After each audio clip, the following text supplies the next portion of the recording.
Welcome to Late Night Story. When the world goes silent and shadows stretch longer, some stories awaken, whispered only to those still awake. So put on your headphones, turn down the lights, and let me guide you through the quiet hours. If you're listening alone, you're exactly where you need to be. If everyone can leave a comment to let me know where you are listening from in the world, don't forget to subscribe before you drift too far into the dark.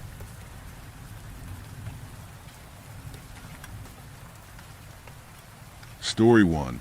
My roommate is too normal, and he's scaring me.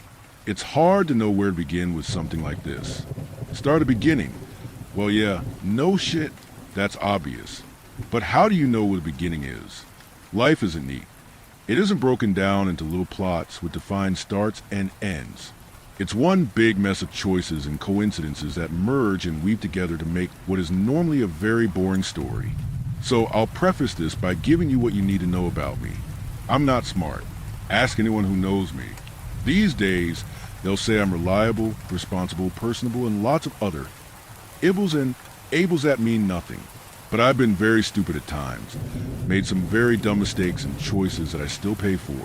But I'd say nearly everyone has at some point. So, second, I want you to know I'm not a bad guy. To say I'm a good man would be a stretch. I'll agree, but I'm not cruel or unkind or even particularly hateful. I don't even hate my mother, however much she might deserve it. Anyways, here goes. My roommate is normal. That might not sound bad. Almost sounds like a compliment, even. But it's terrifying. He's just left, gone to do something. I really couldn't say. But it feels like when you're in the deep end of the pool and come up for air, or when you've been lost in the woods for hours and just found a trail you recognize. It's that kind of relief, and all because this guy is seriously screwing with me. Somehow, no one even notices him. He just blends in, and yet he's ruining my life. Let me rewind to this particular story's beginning. As all stories probably should, except the super weird or time travel related. It was summer, a month or so ago. I had just been promoted to a full-time job, assistant manager of a Whataburger.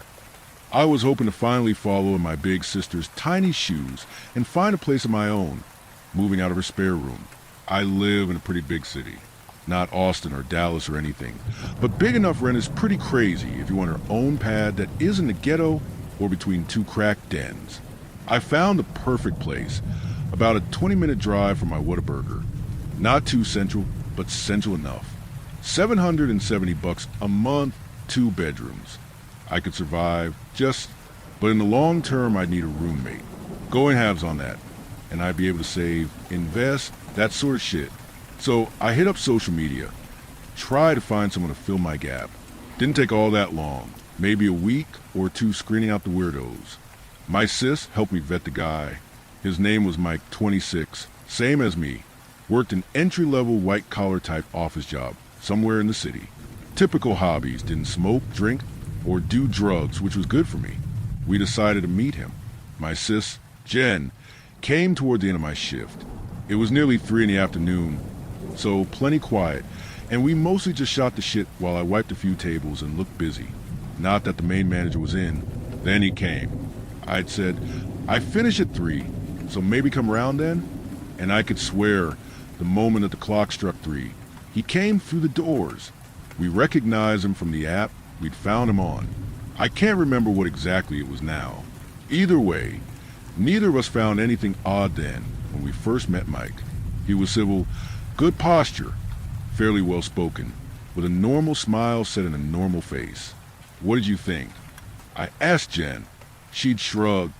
Better than a crackhead. Dude seems normal. What did he say he does for fun again?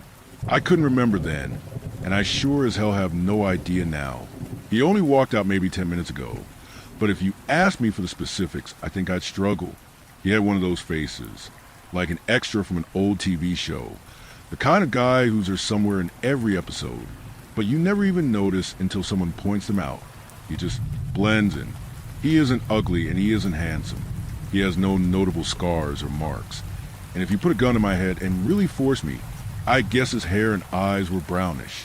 But I wouldn't want to be in a position where I'd stake my life on it. For the first week or so, he was great. Well, average. He normally cleaned up after himself okay, and wasn't too loud. We didn't really talk, didn't hang out at all. He just didn't seem the type. He had his life, and I had mine. Or so I thought. My job involves some pretty long hours. The head manager of my restaurant is also the franchisee, Mr. Dixon, or Dick, as we all call him. He takes what he calls a hands-off approach. That means he's basically never in, and I'm stuck doing almost everything. Some days I work as long as 12 hours. I don't mind though, keeps my mind off things, and the overtime pay is pretty sweet. Most mornings Dick will stick his head and his many chins in the door and say, "Something's come up, I gotta go downtown. You got this, champ?"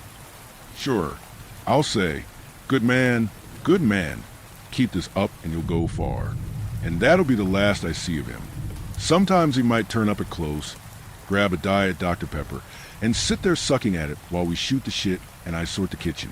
On a Saturday night, he might occasionally take me to some bar, catch a game or something. He always pays too. I don't mind. I kind of like the responsibility. If you've never worked in fast food, it's pretty tiring physically. You're on your feet all day, keeping track of 100 things at once. As a manager, I should probably be doing more. Well, managing, but invariably at least one or two of the high school stoners we employ won't show. So I have to jump on the grill. It's fine. Makes me tired enough I can just go home and collapse at the end of the day and don't have to think about anything too hard. If I'm not working on Sunday, I might get out my battered old Honda Civic and visit my sister. She's got a good job, receptionist at a fancy golf club about an hour south of town. We don't talk to our parents much, not anymore. It's always been us against the world. When I was younger, a lot of my friends never really understood how I could be so close to Jen. I heard all sorts of horror stories about siblings fighting constantly, stealing pocket money from each other, spreading each other's secrets all over school, that sort of thing. I never got it. My big sis was always the only person I could rely on. I wish she was here now. Everything changed a couple of days ago. It was a pretty normal Saturday. I left around 7 a.m., and Mike was already up, sat in the living room, eyes fixed on the TV, facing away from me. "I'm heading out," I said as I passed through. "I'll be here." He replied, as always. It was after the lunch rush had been and gone, and I was sitting pretty behind the counter, talking with one of our new hires. The moment the clock struck 3, there Mike was. I don't think I even heard the door open. It was a weird feeling. One moment I'm talking with this kid. He's telling me he's saving for a car, and everything feels normal. Then there was this pressure, this feeling like the entire world is watching me. I cut myself off, felt my hairs on my arms rise, and there was this embarrassment, a gut-wrenching sensation, like when your parents have found your weed stash, and you know you're about to have all your secrets laid bare. I turned, and there he was, cargo shorts, white t-shirt, looking for all the world like the most average customer you could have. And he was staring at me hard. So I pushed down that feeling, greeted him as warmly as I could muster, being that he is my roommate, and took his order. He did nothing, and it was the most intense moment of my life. He ordered normally a double meat meal. The kitchen beeped, and employees moved around me, and I was stuck, trapped like a deer in the headlights as my roommate continued to stare at me. A cold sweat ran down my face and arms, and I blurted out the rest of my lines, telling him to wait by the side, but I'm pretty sure I jumbled it all up. The beeps from the kitchen drowned out everything but the blood rushing in my head. He moved over, though never taking his eyes off me. I was shaking as I packed up his box, keeping my head down, looking only into the sauce trays under the counter. I couldn't bring myself to ask what he wanted, so I just threw a few of each in. Dick would kill me if he was there. I was feeling dizzy, lightheaded, borderline nauseous as I handed over the box. I didn't want to look, really didn't, but I couldn't stop myself, and I took a quick glance into his normal face.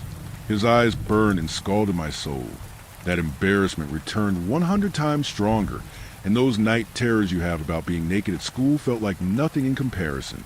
It was as if he could see every secret, every part of my being, laid out like a dissected animal. My heart beat so loudly in my ears even the kitchen beeps fell away, and for a second I felt like I was going to throw up or pass out or something. I'd never felt anything like it. Never felt so known, so judged. Just as I could take no more, he thanked me for his meal, and he left. My shirt was stuck to me, even with the AC on full blast. I had to run to the bathroom, and I probably sat there for 10 minutes once I was done, just waiting for the shaking to subside. When I came out, I went over to the kid who'd been at the counter with me. Hey, you good, man? He said, giving me an odd look. Sure, why? He shrugged and made a face. You look kinda rough, dude. You sick? I shook my head, trying to place a reassuring smile on my face that probably came out as a grimace. All good. Just a little hot in here, don't you think? The employee made a noise that could have meant anything. Anyways, I started. That guy who came in just now, he seemed kinda off to you. Huh. He looked perplexed. Which guy? I tried to recall anything visually that stuck out about him, but it was like trying to find words to describe the taste of water. That guy just now, cargo shorts, white tee, you were right here with me, man. I said, trying to keep the edge desperation out of my voice. The employee's eyes flicked with recognition. Oh, that guy? Nah, man, he seemed normal. I barely even noticed him. Why? I struggled to find anything to reply with. Dunno, he was almost like too normal, you know? The new hire just looked puzzled. Sure, I guess. I dropped it real quick. It's like I say, my roommate is just normal. It's a weird paradox. He's so normal no one even seems to notice him, but like, that just makes him too normal. It was that effect he had on me. I'd never seen it before. At home. All he really did when he was in his room was maybe watch TV or eat something. Before now, I don't think he ever really looked my way at all. In fact, now that I think about it, he almost blended in with the beige wallpaper and the gray couch. I couldn't say I'd ever even taken notice before. He was like a lamp or an unused chair that happened to pay half the rent. By the end of my shift, around 10 that night, I was still feeling pretty shaken. In fact, I wasn't feeling like going home. He was always in bed around midnight, so when Dick turned up and hit me with that "coming to the bar, sport," I said sure. I'm sure you know the kind of bar it was. Faux with paneling on the walls, tacky neon signs, pool tables with ripped up felt, floor always slightly sticky, and Creed blaring on the jukebox. A real dive. The sort of place Dick seemed to like for some reason. Couldn't ever figure out why. He had money, lots of it, but he seemed to like the dreary miasma of run-down bars. Dick was spilling over his stool, gulping at his bud, and I was nursing mine over the bar. So anyways, he goes on, I always wonder how you manage to stay thin. I mean, shit, you built like a crackhead. That elicited an ironic smile from me. Just jeans, I guess, man. That got a chuckle out the big man. Well, shit, I don't remember the last time I fit in a pair of jeans. I laughed along with him. But today's encounter was eating at me, and a few beers had done a lot to loosen me up. Hey, look, Dick. I began, struggling to find what to say. I had a real weird customer today. Kind of freaked me out. Dick's glazed expression snapped serious. Was it that damn tweaker who's always on 16th in Dallas? I told that fuck he weren't welcome since his last OD in the shitter. No, it wasn't a tweaker. It was this guy. He was like normal. Too normal, you know? No. Can't say I do. I kept pressing, though what answer I wanted I didn't know. He looked normal as hell, but he stared at me. It was super intense, like he could see into my fucking soul. But Dick's eyes were glazing over as he sank what was left of his beer. Heh, I remember when the ladies gave me that kind of look. Maybe he had a little crush on you. And he started giggling. I came back to my senses a few hours later, maybe 2 a.m. I was staggering back toward the apartment. I say that I was still drunk, just as part one can remember. I assume I'd shared Dick's Uber and was only about a block away from the apartment. The world was spinning, and I was trying to keep upright whilst shuffling in vaguely the right direction. I don't drink much anymore, not more than 2 beers usually, but today had shaken me, and I pounced on that warm feeling that booze gives you. Like everything's gonna be fine and damn whatever comes tomorrow. Tomorrow hit me hard as I rounded the corner. 1 minute I was in the reassuring embrace of a drunken stupor. Then I was standing stone cold sober, looking at the unsuspecting 2-story building that was my home. It was cold, I realized despite my jacket, yet the sweat came anyway. There was some sense, something prehistoric, primordial. I knew I was prey, being stalked, watched by the ultimate predator, and I knew there was nothing I could do in the face of such overwhelming power. He was watching me, my roommate. He was standing at the window, had been standing there maybe for hours. I couldn't see him, not from this far, but I felt it with utter certainty. The adrenaline was flowing. I could feel my heart banging in my chest, and I took a step forward. And another. I was drawn in. What the hell else could I do? It was 2 a.m., and that was my home. Slowly, I kept moving forward, every atom of my being the sole focus of that presence I felt watching me. There was that small, logical voice in my mind. I'm surprised it was still there. Thought it died off long ago. Absent as logic was from nearly all my prior decisions. But still, a part of me said there was nothing to fear. It's just a guy, a normal, mortal man with a weird stare. Now, as I said, I've been plenty stupid in the past. I know what it's like to drive yourself into paranoia. Some part of me wondered, as I staggered down the street, if I was just freaking out, if maybe I'd had something other than beer and shots, if I was high. But I knew I wasn't, and I know I was right to be afraid. I didn't look up at the second-floor window when I approached. I didn't want him to know I was scared, but I could feel his gaze beating down on like the summer sun. Could almost feel it singe my flesh. I shuddered, but then I moved around from that side of the building, and his presence left me toward the worn steel stairs. Ascending them, caged by solid steel that rang underfoot, I felt safer. Next came the door. A plain, white door marked with 3B in plain black. I stood there, the automatic light throwing a sulphurous orange glow about me. And in the middle of the door, beneath the plain, glossy number was the peephole. I couldn't tell you how long I stood, poised with the key, looking into the beady little hole. It might have been 2 minutes, might have been 2 hours. In some way, it was worse than the certainty of knowing he was watching. Maybe he was on the other side, watching my work form, or maybe he was already asleep, standing there, adrenaline leaching from my system. Probably still way too drunk. I made the decision, unlocked the door, and entered. The apartment was almost as I had left it that morning. TV and PS4 were in their place. The fan had been left on, a jumble of wires, chargers, and the router sat on their little end table. Gray couch with miscellaneous stains. Fridge covered in tacky magnets from Jen's trips and old receipts. Everything was normal, except the window. The window was open. The curtains billowed lethargically in the night's breeze. I stepped up to it and putting my hand on the sill. I could look out and see exactly where I'd rounded the corner and felt his gaze.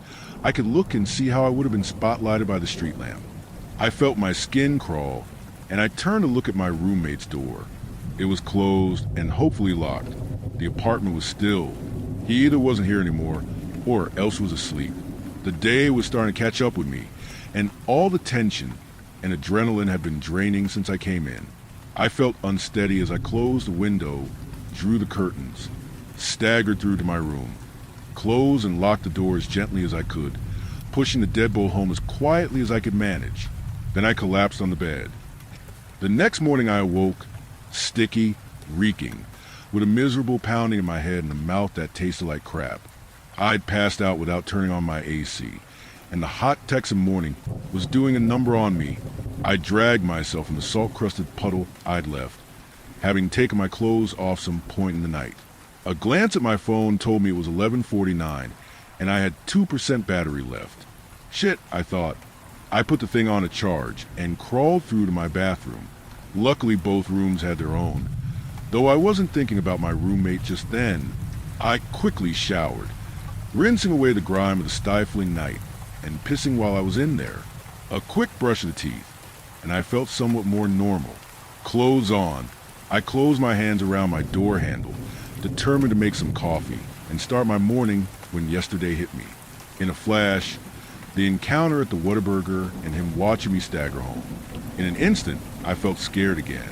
Scared and angry. What the hell was I so afraid of?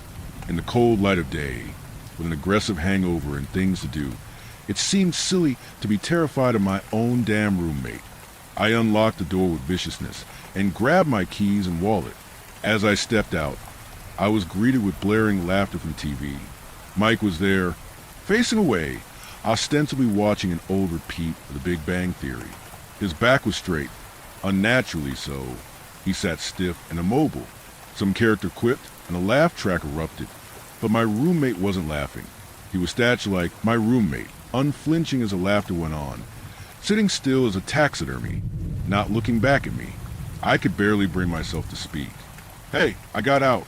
"Yes," he said, and for the first time it struck me how flat his voice was. Not even emotionless, but flat, as if someone had taken a recording and screwed with the levels and balancing, and left the voice devoid of anything. My mouth moved and no sound came out. Some big punchline went off on the TV, and the laugh track howled and shrieked, and my roommate didn't move or make a sound. "Look." I got out. "I'm going out for the day." The hollow voice came back. "I'll be here." That was what he always said, and for the first time it registered in my brain, not as a friendly affirmative, but as a threat. I all but ran out the apartment. I was in my shitbox Honda and halfway down the street before I realized that I forgot my phone. I was half tempted to turn around, but decided I wouldn't need it. As I was driving, I realized I was still really pretty drunk, so I stopped for an early lunch at a Burger King. Nothing good, just a double Whopper with cheese. I felt that a big slab of meat and bread like that, plus a crappy coffee, might help me sober up. Whether it helped or not, I don't know. I didn't crash on my way to Jen's place, at least. Once I'd arrived, it was hard to knock normally rather than bashing shit out the door, but I restrained myself. Now I'm kind of a scrawny guy, tall but thin, built, as Dick said, like a crackhead. My sister is quite the opposite, short, a bit chunky, and covered in tattoos. I said hey, trying to not look too insane when she opened the door. "Hey yourself. You could have called." She started. I smiled and shrugged. Forgot my phone. Had a crazy morning. "Right. You coming in? Sue won't be home for a few hours anyway." I nodded and followed her in. It was nice, Jen's apartment. Far nicer now that I'd moved out. White, modern, minimalist, besides the amp and cable strewn across the floor, with a big kitchen and a huge TV we both pitched in for. "How's the spare room coming on?" I asked, trying to seem casual as I poked my head into a room I'd lived in since I was 17. It was bare and empty, all my crappy posters and other crap I'd left long gone. That hurt a little, like my sister had ripped a part of me out of her life. Not that I could blame her. "It's coming. It would be cool to have an office," she said, coming over to peer in besides me. I nodded. "Yeah, I'm sure." Jen is more the creative type than me. Her and Sue wanted a place to work on her music for ages. It's just a hobby, really, but she's always talking about it. And she always needed a special place to work properly. Back in high school, she never did any homework until her dad set up a little study area in a spare room. So she said, "What's this visit all about?" I sighed hard, crossing my arms as I threw myself on her couch. I sat for a moment, biting my lip, as I tried to think of something to say. There weren't any secrets between us, except maybe one of mine, but it was hard to frame it. It's my roommate. "Oh, right. What's his name again?" I hesitated. "Mike, I think." Jen snorted. "You think? Some roommate you are. Don't you talk with a guy?" No. I looked at her, feeling embarrassment rising once again. "I'm scared of him." Immediately her expression sobered. "Why? He's not into drugs, is he?" "No." I started. "No, it's not drugs. There's something real off about him." "Off how?" Jen pressed. "Something we should tell the police?" I shook my head. "There's nothing to tell them. His behavior is just strange as hell." "Was he jacking off in the living room?" "No." I took a breath. Look, I never speak to the guy, don't even notice him. But the other day, he came into work and he stared at me. Jen looked unsure. Well, yeah, you live together. Not like that. He's scary, Jen, terrifying. He came in and stared at me, like he could see into my soul. I watched her face follow my words. I saw the pity in her eyes, that sudden hard edge of accusation. Are you on anything? She asked. My sister, my rock, and the one person I could trust. She thought I was having a relapse. It broke my heart. People do stupid things. It started in high school. My girlfriend at the time, she got into it through her older brother's friends, and I wanted her to think I was cool. Stupid shit, I won't go into it here. I've been clean for 5 years now, all thanks to Jen. But her reaction made it all come back. I talked longer. I explained as well as I could. Told her about last night, about this morning. Finally, she was coming around. And he wasn't laughing, he was just sitting there. She asked, yeah, well, it was the Big Bang Theory. I don't know anyone who laughs at that. I kept my frustration buried. Yeah, but he was completely emotionless, not moving, not blinking. Okay, I can see why you're freaking out a bit, she said. Thank you, I said sardonically. But what the hell should I do? She leaned back into the couch, looking sidelong at me. I guess I'll have to mediate. What do you mean? I mean, I'll talk to him. Figure out if he's got something against you or why he's being so weird. She explained. Okay, Jen, thanks. I'm glad you believe me. It was a weight off my chest, having my sister back on my side. She always was. Even when my own parents threw me out, she'd done a lot for me. And here she was coming to my rescue again. It's isolating, going through things alone. Just having a single person to share these things with brought a sense of peace and security I've been missing for a day. We've been talking for nearly an hour at this point, and Jen agreed to come back with me, talk to my creepy-ass roommate, and help me sort all this shit out. I was standing, grabbing my keys off the kitchen counter, when I looked out the window. What the fuck? It slipped out of me, along with every shred of hope I'd gained since I left that morning. What? Said Jen, peeking round my elbow. He was there, other side of the road, standing, watching. Jen, tense as she saw him. He isn't moving, she said, an edge creeping into her voice. No. Okay, wait here. I guess this makes it easier, Jen said as she slunk into her room, coming back out with her purse. Makes what easier? I asked, as she began digging through all the receipts and crap in her bag. Not laughing at shit sitcoms I get, but no one stalks my little brother. She emerged from her bag with a spray bottle. I blinked. What's that? She rolled her eyes at me. Deodorant dipshit. She only called me that when she was super pissed. What do you think? It's fucking Mace. You're right, this guy's a fucking creep, following you out here, and now he knows where I live too. She gave me a look as she strode to the door. I'm sorry I ever doubted you, bro, she said. In that instant, a flicker of my old hope returned. At least I could always count on my sister. She stormed out the door in a fury, pepper spray in hand, shoulders set. She might be short, but she could be terrifying in her own way at times. My roommate, however, didn't move. He just stood, rooted to the sidewalk, in front of the apartment block opposite, and he was still staring at me, not noticing 4 feet 11 inches of protective older sibling marching towards him. She was right on him when he turned. It was slow. She was shouting, bringing up the spray can, when Mike began to speak. He turned and looked at Jen, and her shoulders fell. I couldn't hear them, not from in there. I had no idea what they were saying. But Jen seemed to fall inwards on herself. Together, she and my roommate turned, facing me. Mike kept speaking, and Jen looked down at her feet. He put a hand on her shoulder, almost reassuring. She dropped the can, and my gut dropped with it. I have no idea what happened, what he said. But next thing I knew, Jen was coming back over. Mace picked back up. At the door, she stopped, and I saw the tears on her cheeks. Her voice wobbled. Get out. I couldn't understand. What? What's wrong with him? Is he gonna Dash? Jen pointed the pepper spray in my face. Get the fuck out. Never talk to me again, or I'll call the fucking police. My mind raced and I felt sick as she slammed the door on me. With nothing else to do, I looked about the street, but my roommate was gone. I was shaking, probably in shock as I walked by to my car.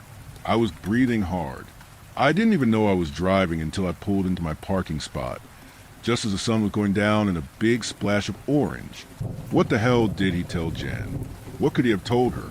And why the fuck would Jen believe my weird roommate? I couldn't make sense of any of it. I shut my eyes and pounded on my dashboard, probably making the cracks in it worse, but I didn't care. I tried to tell myself that it was an act, that Jen was doing something to get rid of Mike. I just needed to trust her. But part of me knew there are mistakes I've made, ones I've only told Jen about, sure, and also one I've never told anyone. If my roommate somehow knew it, if that's what he told Jen, I could see that leading to her reaction. But I couldn't see how he could know, or why she'd ever believe him. I looked up at my apartment. He might already be back. Probably was. But I needed my phone at least. I figured that I might as well take all my crap, leave town for a few days, until this is sorted.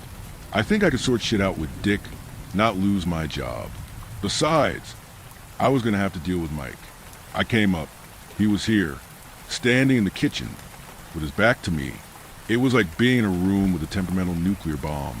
I felt so tense. I don't know if I was trying to sneak. That'd be pathetic. But I kept my breathing shallow and stepped as lightly as I could across to my room. If anything, I think he kept turning, kept his back to me. As soon as my door was locked, I grabbed my gym bag and stuffed it full of every clean piece of clothing I could find. Then went toothpaste, toothbrush, deodorant. Then came a knock on my door. I froze, heart smacking my ribs. Then came his voice, still and terrible. You want to leave? It wasn't a question. That wouldn't be a very smart choice. It continued. I wasn't sure what I could have done. No words came to mind. Everything was blank. There was nothing I could do but listen to that still, dispassionate, almost artificial voice. You should have been honest with Jen years ago. I clenched my fists, my teeth, my whole body tightened against my will. It weighs heavily, the voice stated. So very heavy. I felt hot, flushed, every muscle tense as I sat and listened. It's important to talk. There was nothing I wanted more than to be somewhere else. Anywhere. I almost considered diving through the window. It would be best if you confessed. I shut my eyes, willing my roommate to leave, to give me a chance to get to my car. Then, I will go now. I have some things to see to, but I am very willing to listen when you return. The outer door slammed. Suddenly, I jumped, almost cried out, as all that tension suddenly bled away. I have no idea what the fuck he was talking about. He's been gone a while now, and I've finished packing my stuff.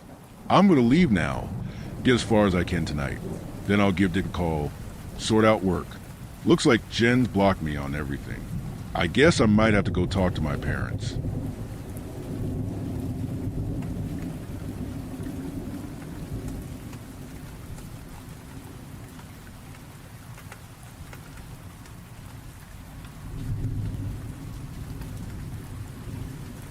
Story 2. Something woke up in room 237. I've always believed certain places absorb energy. Not just haunted castles or graveyards, but places where a lot of people pass through. Airports, train stations, hotels. Especially hotel rooms. See, I used to work night security at one of the poshest hotels in Dublin City. 5 stars, marble floors, high-end clientele. That kind of place. You'd think nothing dark could touch it. But let me tell you, money doesn't stop the weird shit from creeping in. It started around 2:17 a.m. I remember because I was mid-yawn, flipping to the camera feeds, when the front desk patched a call through security. A man's voice. Panicked. Breathless. My wife's in the bath. I think she's not breathing. I snapped upright. Me and this other guard, Mark, rushed to room 237 on the 8th floor. The hallway was dead quiet. The kind of quiet that feels wrong, like the building itself is holding its breath. We pushed in. The guy was pacing around, soaked from the waist down. The bathroom door was wide open. I'll never unsee that moment. She was in the tub, completely still, water up to her shoulders, eyes open but not seeing. We dragged her out, tried CPR. I was counting compressions under my breath, while Mark gave breaths. Her skin was cold, like not just chilly, cold like touching stone. I knew it was too late, but we had to try. Police arrived within minutes. The moment they stepped in, they told us to stop. One of the officers pulled me aside and said quietly, "She's been gone a while, a couple hours at least." The husband told them they'd argued earlier. He stormed out, came back, saw her in the bath, assumed she was just soaking, and went to bed. Said he only got suspicious when she didn't join him. No obvious signs of violence. No water overflow. No witnesses. They couldn't charge him. But between us, staff, cops, even the paramedics, we all felt it. That gut pull, that something's off feeling. He checked out the next morning. Quiet, calm, not a single tear. Room 237 was locked off for 3 weeks. Housekeeping deep cleaned every inch. Management said, accidents happen. Life moves on. They reopened the room like nothing happened. No priest, no sage, nothing. Just fresh linens and a new bar of soap. The first person to stay in that room after the death was this woman named Liz. She was a regular corporate client, stayed at least once a month. She always asked for a high floor room. She got 237 without knowing a damn thing. Next morning, 6:50 a.m., she's at the front desk with her suitcase, and this looked like she'd seen hell. I was walking past when she said, loud enough for guests to hear, "That room is haunted." I didn't sleep a second. Something's wrong with it. She said she kept hearing dripping water all night, not just from the bathroom, like it was coming from the walls. At 3 a.m., the taps in the bathtub turned on by themselves. Full blast. She walked in and turned them off, soaked her slippers. Then, 5 minutes later, the shower started. She swore she hadn't touched anything. She said she kept smelling something floral, like old roses, but rotten, like death wearing perfume. We offered her another room. She refused, said she was checking out for good, never came back. After that, room 237 got a reputation. Internally, guests kept requesting room changes after one night. Some didn't even last that long. There was this German businessman who called at 1:03 a.m., whispering like he didn't want someone to hear. "I think someone is in my bathroom." I asked if he saw anything. "No," he said, "but someone is coughing, a wet cough." I went up. Bathroom was empty, but the floor was damp. Towels crumpled in the corner. The toilet had been used. Seat up, water moving like it had just flushed. The guy hadn't gone in all night. He checked out the next morning without breakfast. A honeymoon couple stayed there once. The woman came down at 4:12 a.m. in her pajamas, crying. She said she saw a pale woman standing at the foot of the bed, dripping wet, not moving, just staring. Her husband didn't see anything, but he confirmed the room temperature dropped 10 degrees in minutes. I checked the thermostat. It was set to 23 degrees Celsius. The room was at 14. No windows were open. I started dreading that room. Even walking past it gave me this tightness in my chest, like I was being watched. I'd make rounds and literally speed walk past it. Once, I was reviewing CCTV around 2:20 a.m. Same time the original call had come in, and I saw something weird. The hallway camera outside 237 glitched, just for a second. But when I paused the footage and zoomed in, there was a shadow, not a person, a shape just outside the door, like someone was standing there, pressed against it. I replayed it 100 times. Mark saw it too. "It's probably compression error," he said, but his voice shook when he said it. Management refused to shut the room. They said we get sued if we told guests. Unless you see something tangible, it's superstition. So we kept a sign in the room, but we started calling it the bathtub room behind closed doors. The cleaners hated it. They'd go in pairs. Even when nothing moved, the mirror always fogged up on its own. Once, one of the maids, Rosa, swore she saw the words, "Don't leave me," written in the steam. But when she called her co-worker over, it vanished. Guests who stayed more than one night always complained of water sounds. Dripping, running, gurgling, sometimes crying. One guy swore his sheets were damp every morning, like someone had gotten into bed wet. Then came the worst night, 3:08 a.m. We get a call from room 237. The guest was an old man, solo traveler, very logical, very composed. He said, "Someone knocked on my bathroom door from inside. Not once, 3 times. I sprinted up. When I opened the door, the room was empty, but the lights in the bathroom were flickering. Not just flickering, buzzing, and the bathtub faucet was trickling, just enough to hear. That's when I noticed it. There was water, not just in the tub. It was on the floor, in a straight line, like footprints, leading from the bath to the bed, but no one had walked. No one had opened the door. I put in my resignation a week later. Mark lasted a month more. He said he heard a woman humming in the elevator when he was alone, hummed the same tune for 3 floors. When the doors opened, no one was there. Room 237 is still open, as far as I know. They just keep painting over the mold and turning the mattress. But something lives there now. Or maybe something never left. Not every hotel room starts off haunted. Some of them become haunted. And I was there when it happened.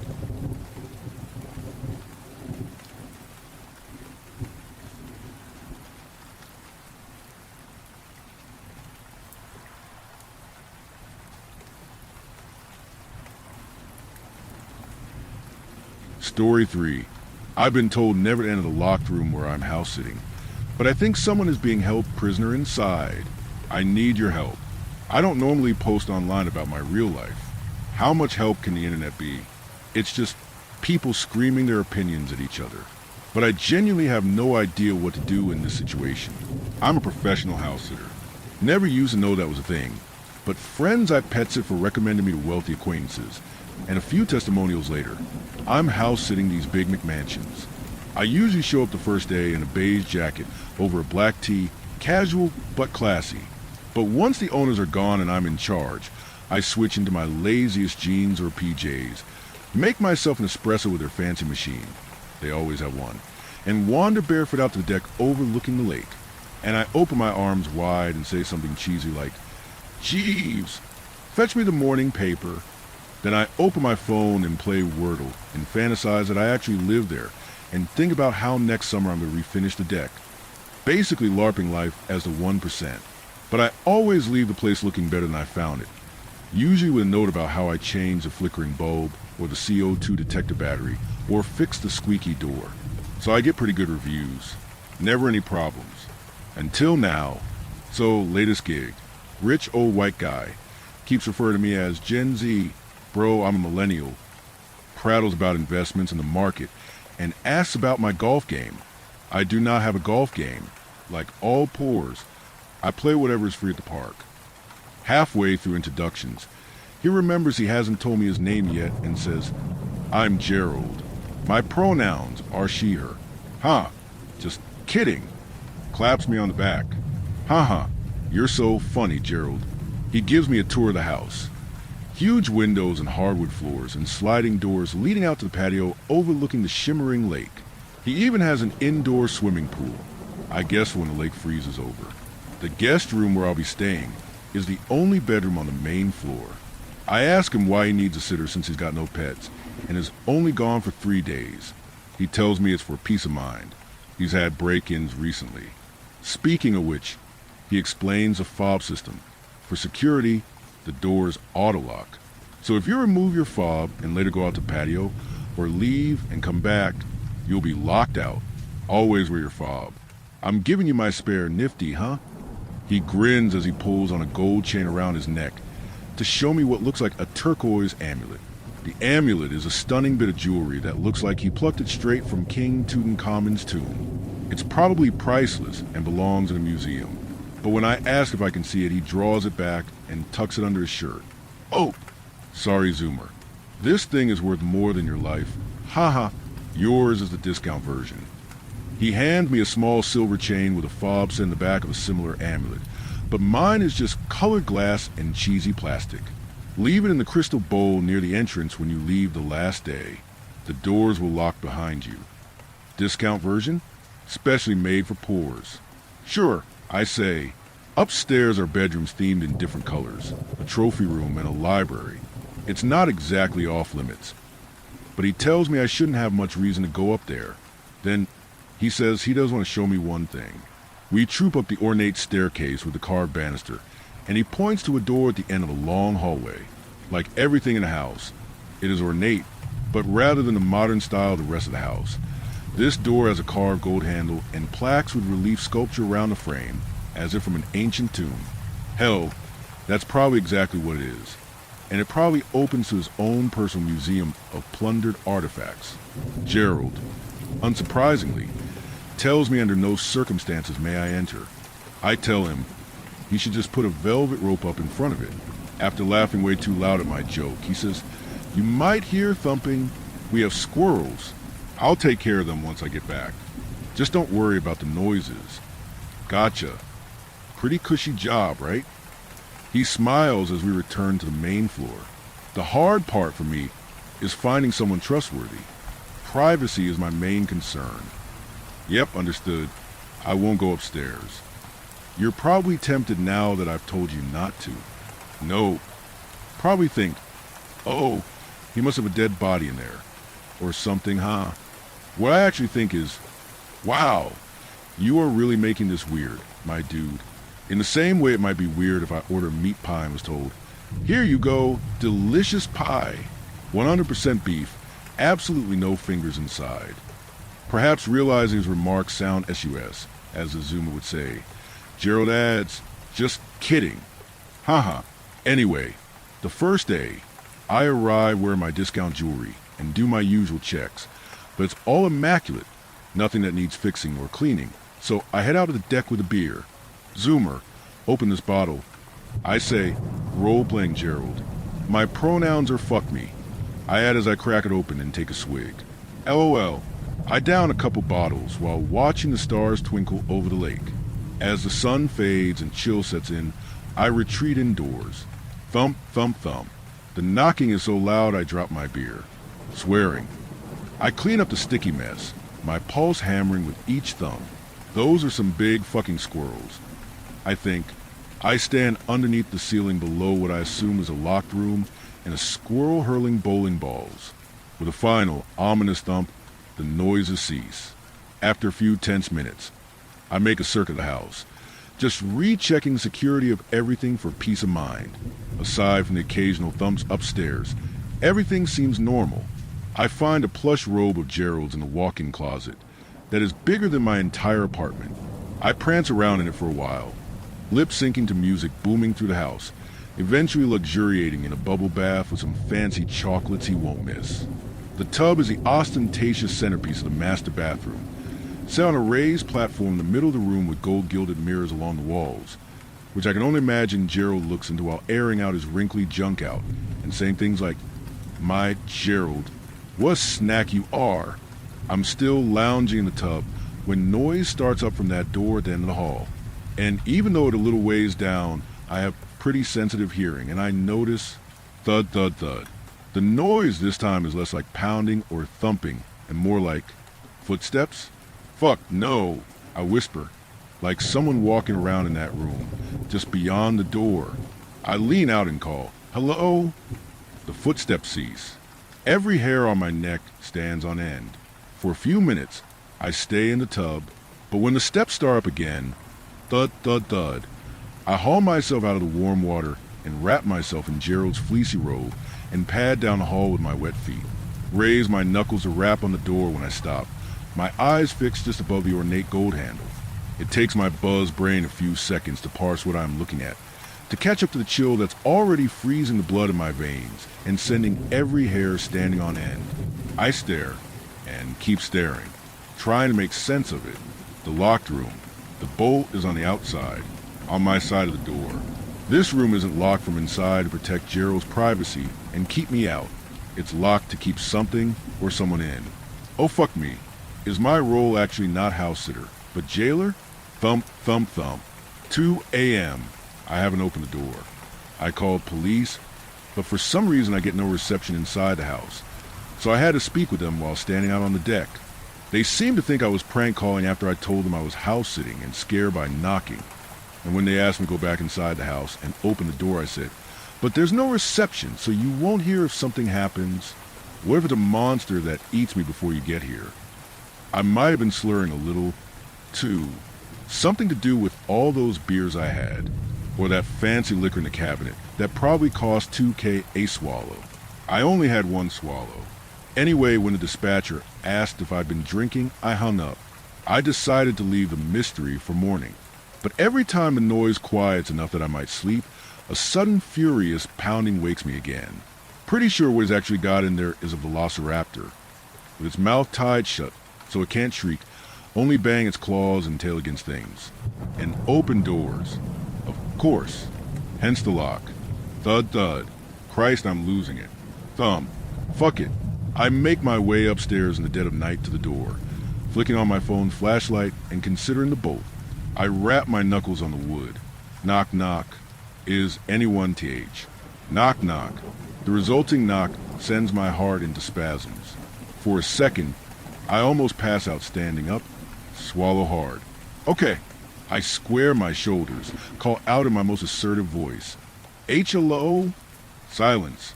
Hey, is someone in there? Who just knocked? Silence. I'm not going to let you out unless you say something. Silence. Fine. I can play hardball with whoever or whatever's inside. I've taken all of 4 steps when suddenly, a loud knock, knock, knock. Then the door begins rattling loudly, like someone's grabbed a knob and is shaking with all their might. Rattle, rattle, rattle, rattle. I do the only sensible thing at this point. I leave the house. I come back in the morning, and the room upstairs is quiet.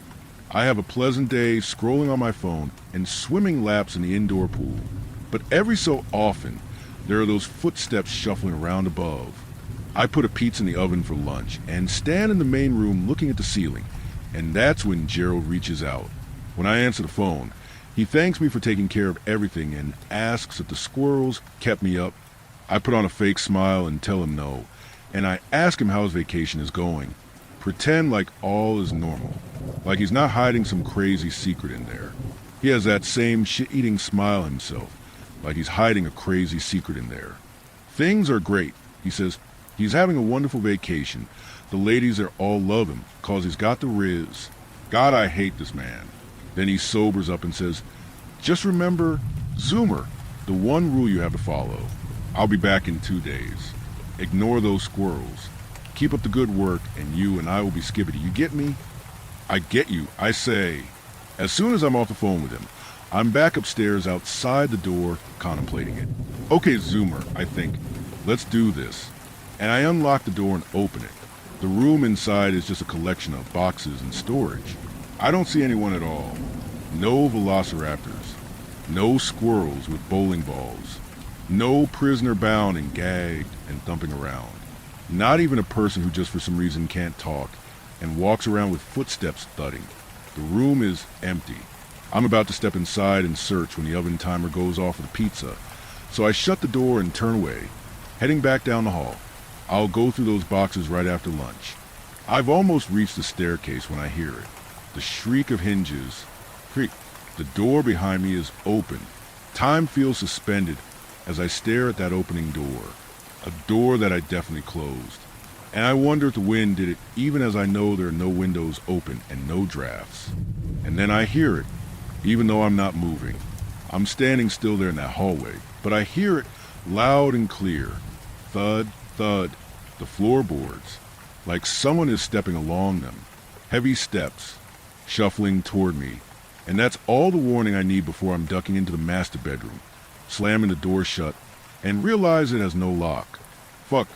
I dash into the bathroom, which does have a lock, slam the door, lock it, and back away, my mouth motoring a series of shits and fucks as the door rattles. Something just beyond shakes the knob. Rattle, rattle, rattle, and I fumble for my phone, only to remember belatedly that it has no reception inside these walls. I have to use the Wi-Fi. But the Wi-Fi isn't working. Why isn't the Wi-Fi fucking working? What happened? I need to get outside. I dash to the bathroom window, and that's when I realize the windows are sealed closed and made of some kind of reinforced glass. I grab the porcelain lid from the back of the toilet and slam it into the glass, and the lid cracks. The glass is indented. But what kind of psycho has windows in their bathroom that can't open? And there's a crackling sound. And then the same speakers that I previously used to blast music throughout the mansion now pipe a voice down at me like the voice of God. But it's the voice of Gerald. You can't escape, my pet, Zoomer. Sorry to do this to you, but that curse has to feed on somebody. And better you than me. Curse. I shout. I'm searching the bathroom for a weapon. Something else to use on the glass. I find baby powder under the sink and scatter it all over the floor. You've seen my collection. Gerald loves to hear himself talk. I imagine him pontificating in front of a whole crowd of old white dudes, tossing back expensive bourbon, drinking in their attention, holding court. I imagine him sweeping his arms out, wherever he is, bragging to me from across the world. You won't find anything like it anywhere in the world. But some of these items, they come from tombs. All those old stories about tombs and curses, they're not all fiction. And let me guess your amulet is part of it? That shiny fucking thing. And I got the glass version. I should have known it meant something. It didn't look natural. Amulet of immortality, he gloats. Or at least agelessness. A shame, I found it when I was already in my 60s. But that was nearly 70 years ago now. I'm well over a century, Zoomer. Really? Well, how about you let someone else be its meal? I thought you and me were, skibbity. You think I haven't seen you prancing your bare ass around my place? Oh, I didn't see any cameras, but I should probably have assumed. He chuckles. You're practically in the cradle. Don't feel bad. Scrabbling for crumbs, house sitting? You wouldn't have made much difference in the world. Me, every day I'm alive, I pour thousands into research, into charity, into making something of my life. More than you'd ever amount to even if you did live to old age. But why do you even need me? Well, I'm its mark. I opened its tomb, took the amulet. But like anything, its energy is finite, especially this far from the tomb. I figure out when it gobbled my buddy first, who broke in and took the amulet with me. It took a while to come after me again. Next time it did, it got one of the guys who was with us. One touch drained the life out of him. That time it took even longer for it to come back again.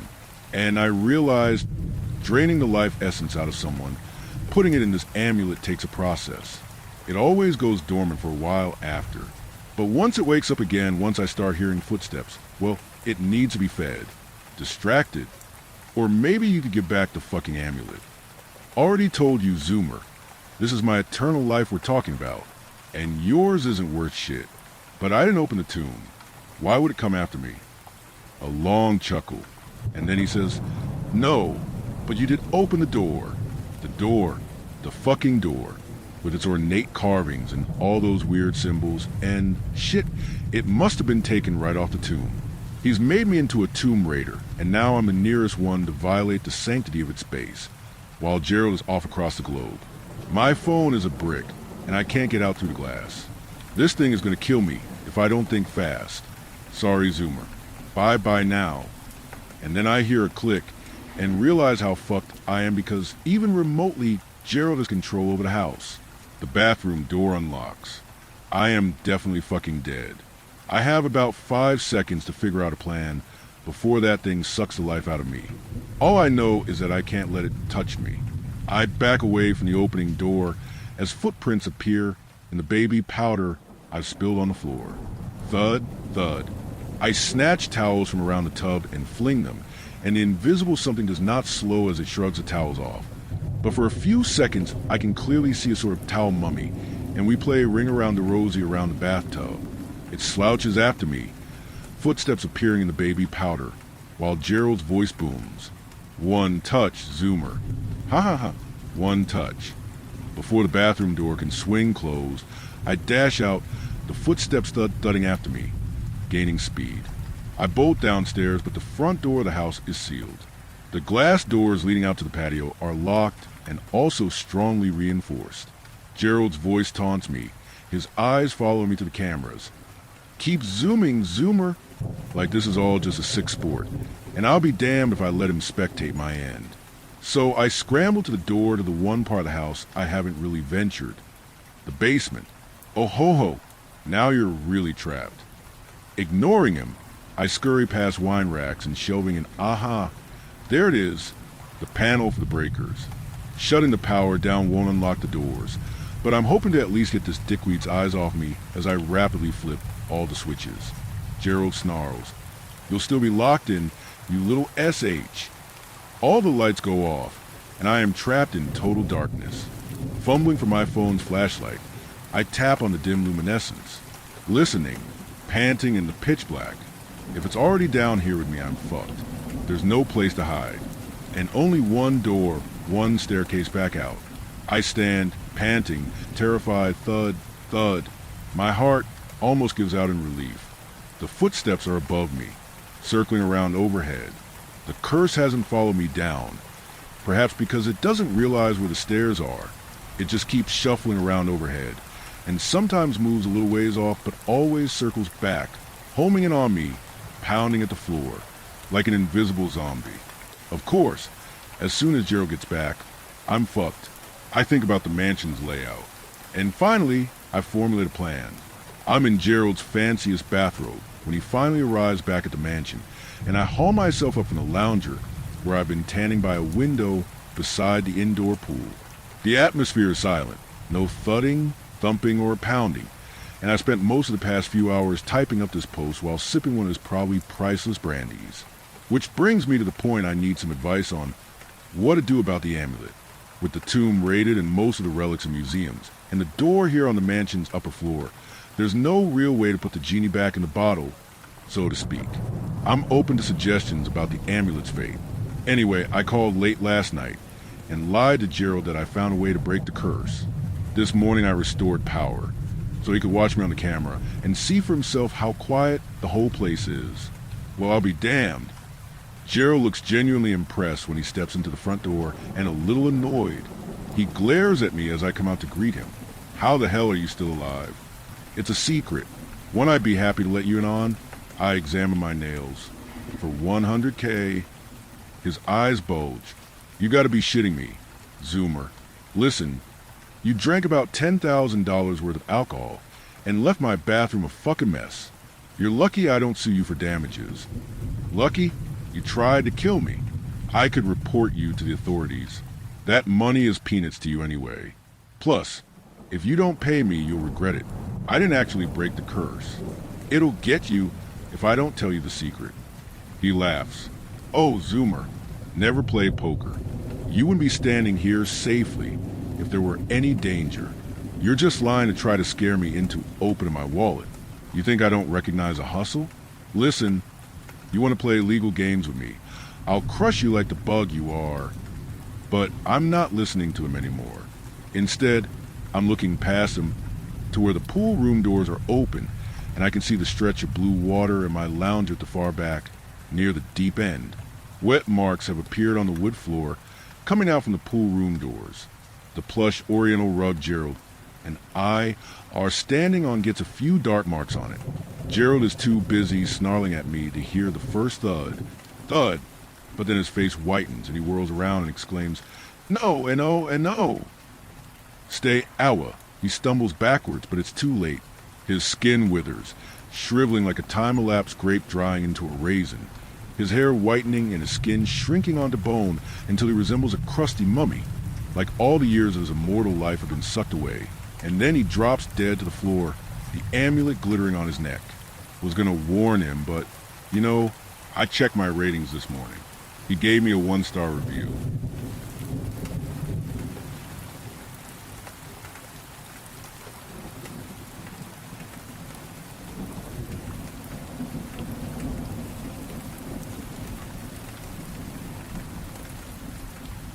Story 4. My son has been drawing the weirdest things. I was at work when I received a call from my son's school.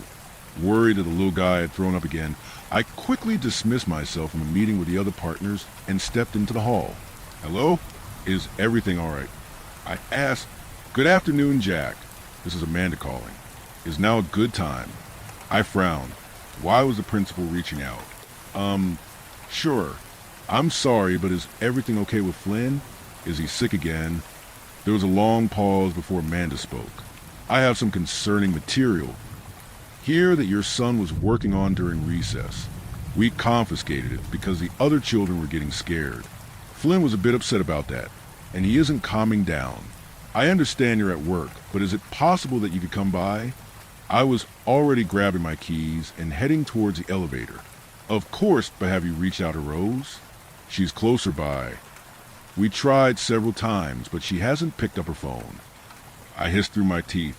I love my wife, but if there's any one thing that gets on my nerves about her, it's the fact she never picks up the phone. It's like she has a special knack for never being by it, especially when there is an emergency. While I was speeding down the freeway, Rose called. Jack, please tell me you're on the way to the school. I am. Want to tell me what you were up to in the garden this time? Look, hon, I already feel bad. I called the school as soon as I got back inside. I'm just turning the corner now. I shook my head and let out a slow exhale. A healthy marriage really did come down to picking your battles wisely. Sound good, Rosie. I'll be there in 10. I pulled into the school's parking lot and power walked over the main entrance where 2 armed security guards chatted with one another. I ignored my buzzing phone and dabbed my brow with my favorite silk handkerchief. I greeted both men and handed over my ID. While I waited, I checked my phone and saw several missed calls from my secretary in addition to one missed call from Bob, the managing partner. Oh well, fuck Bob. My kid is more important. The security guard took his sweet time checking my ID.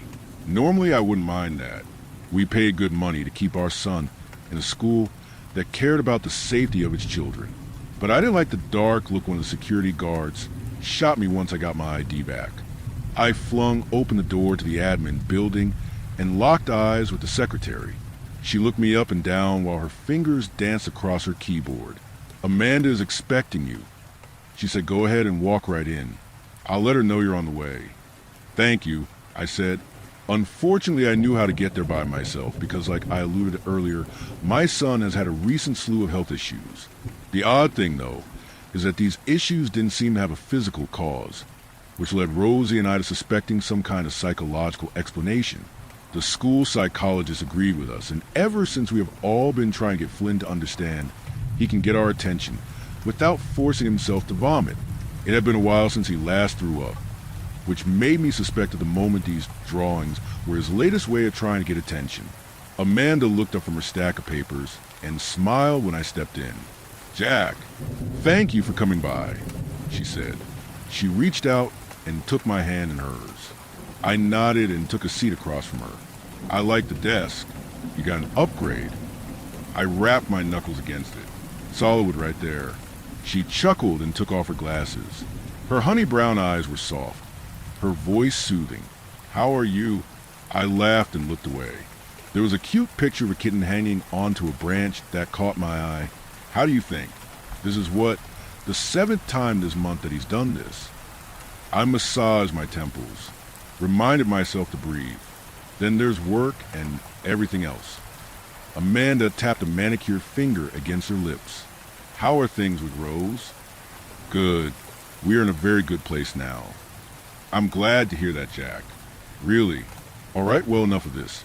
I said, where's Rose and Flynn? They left a few minutes before you arrived. Flynn was getting a bit too. How do I put it? Speak plainly, please. You know me, Amanda. I don't care for all that fake talk. Amanda folded her arms and sighed. He was getting upset. He hit one of the nurses and nearly jumped across his table to get to his drawing.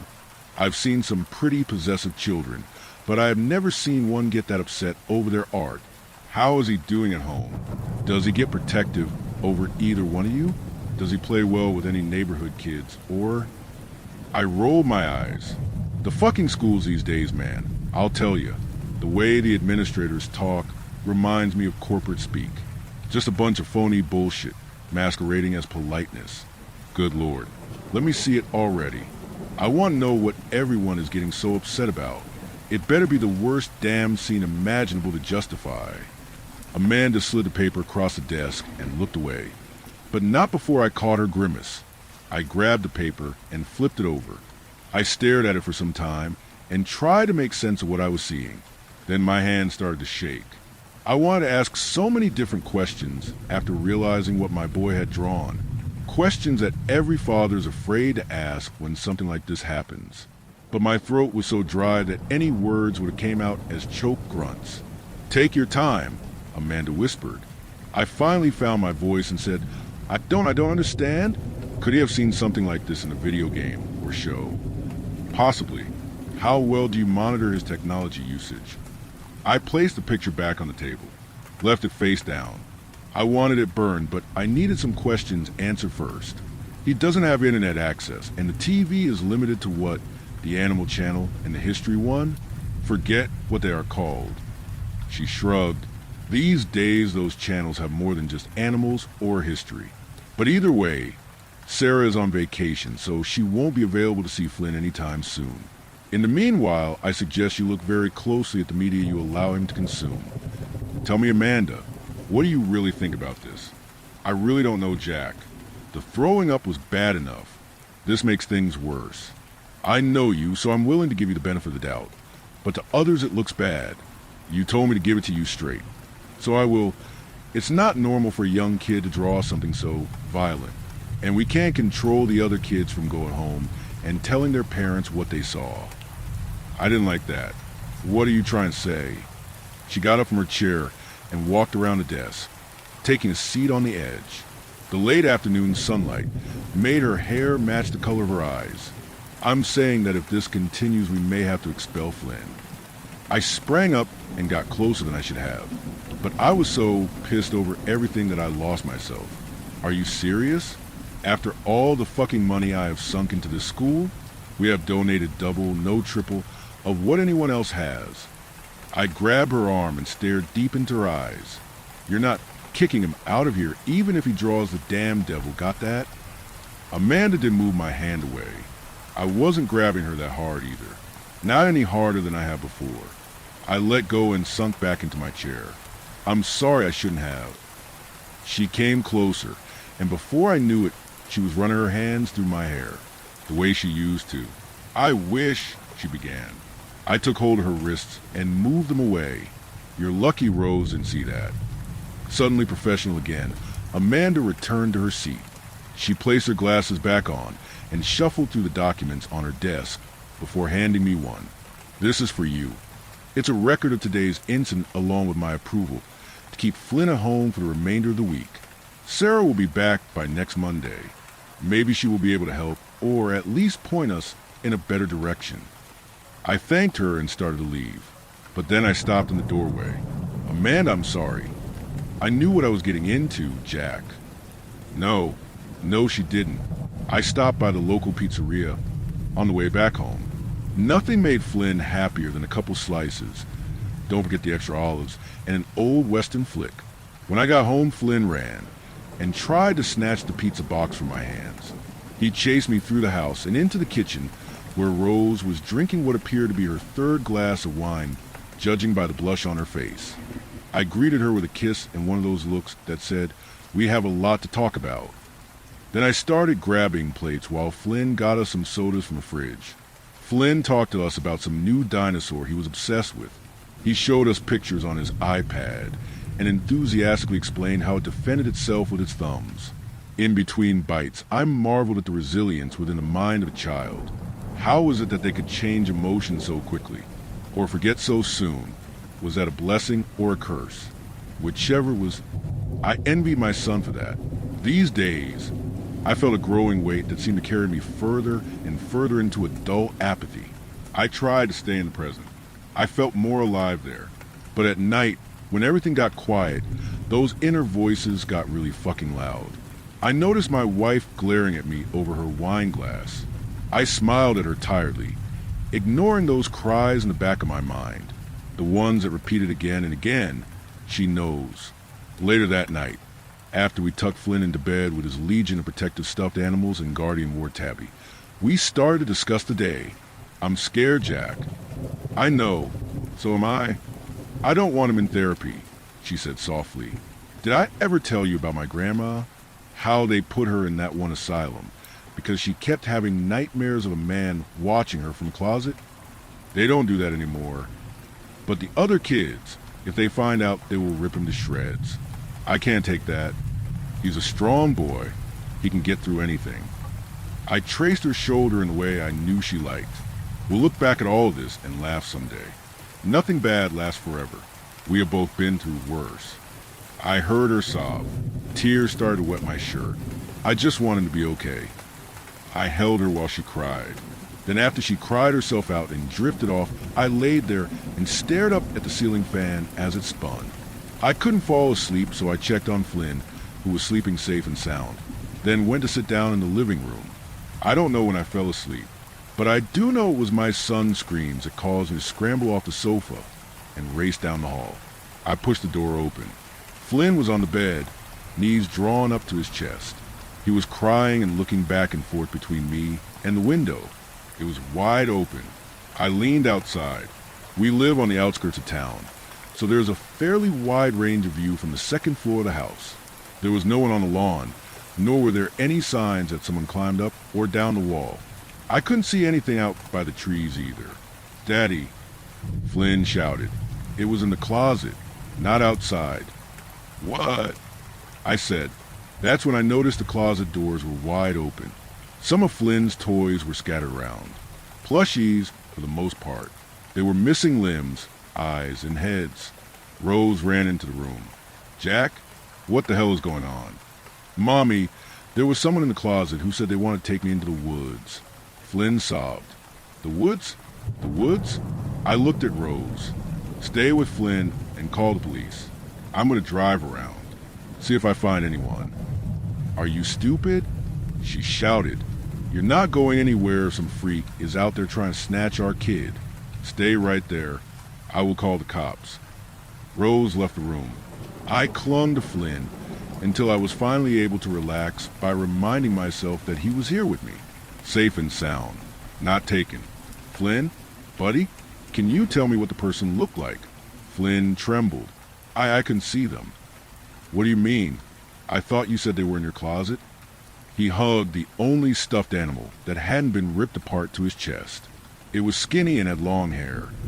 I paused, wondering if it would be too soon to ask him the question I was terrified to ask. But I knew I had to. "Did it hurt you?" Flynn shook his head.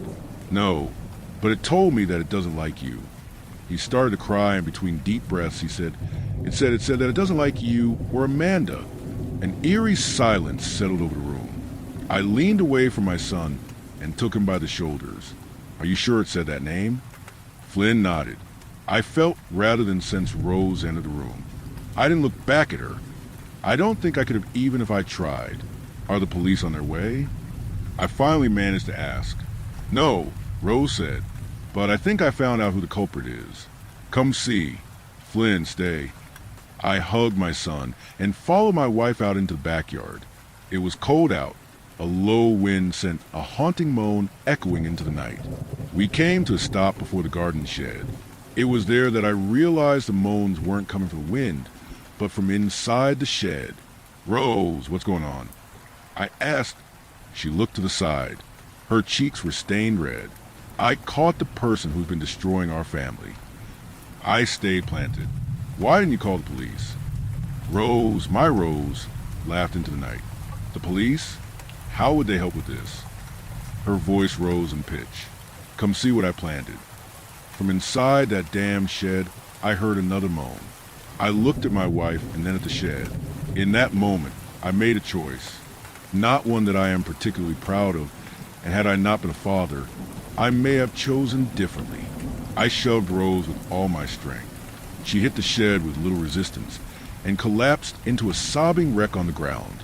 I called the police and waited there, watching Rose wilt, until they arrived. She was taken into custody, and I was questioned. I received little sympathy from the officers and later the detectives. I told the judge at Rose's sentencing that I wished for some lenience and that Flynn would still need his mother once she was mentally well again. However, the nature of her crime against Amanda was so severe that she was made an example of. It was a little over a year later, while I was at work, that I received a call from my son's school. They told me that he had started drawing again and that I needed to see what he had drawn. I sighed. He had just started doing better. I was listening to the radio on my way to school, and while I listened, I heard them start talking about an event that occurred last night. Apparently, there had been a mass breakout from Levitt Asylum, the asylum where my wife was being treated.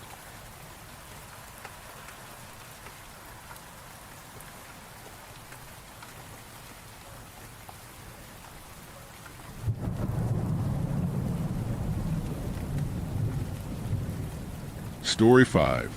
My phone sent a shelter-in-place alert using my name. It kept updating from outside my door. My phone sent an amber alert using my name. It kept updating from outside my door.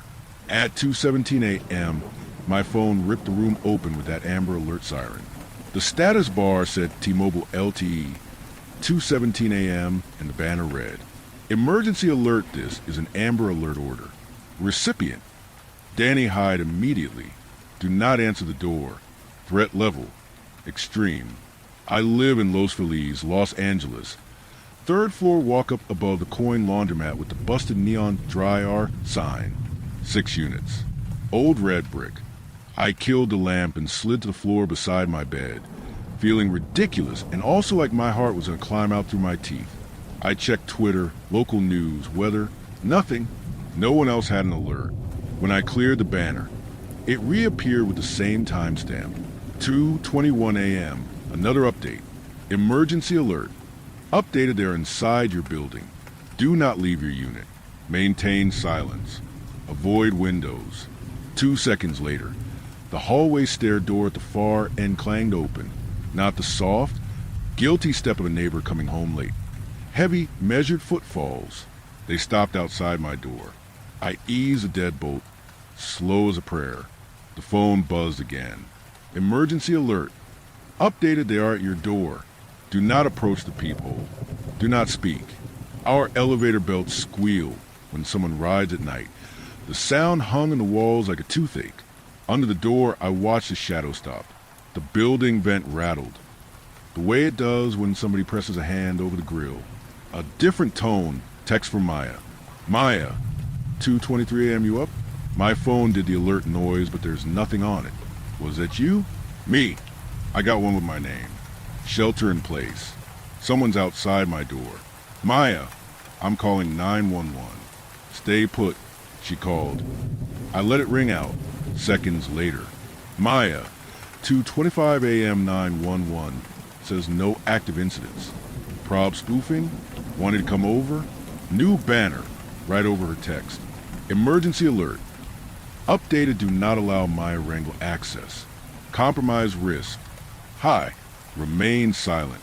Seeing her full name in the alert made my scalp crawl. I screenshotted. The screen flash made the shadow outside shift its weight. I called 911 myself. What's your emergency? The dispatcher asked. I gave my address and name. I'm receiving individualized emergency alerts. They keep updating. They say someone is at my door. We do not issue targeted alerts, she said, typing. If someone is attempting entry, we can dispatch a unit. Do not open your... The siren tone bled into the call, faint and wrong, like it was playing under her voice. The line hissed and dropped. 2:31 a.m. Maya, leaving now. 10 minutes. I'll honk. Won't come up unless you text me. Emergency alert. Updated, do not open for uniformed personnel. Impersonation observed in sector. 3 soft knocks at my door. Not urgent. Patient. A pause. Then 3 more. The elevator belt squealed again, even though it hadn't moved. Another alert. Faster. Emergency alert. Updated, window extraction in 3 minutes. Do not resist. Extraction made every part of me retract. My bedroom window faces the alley and a rusted fire escape.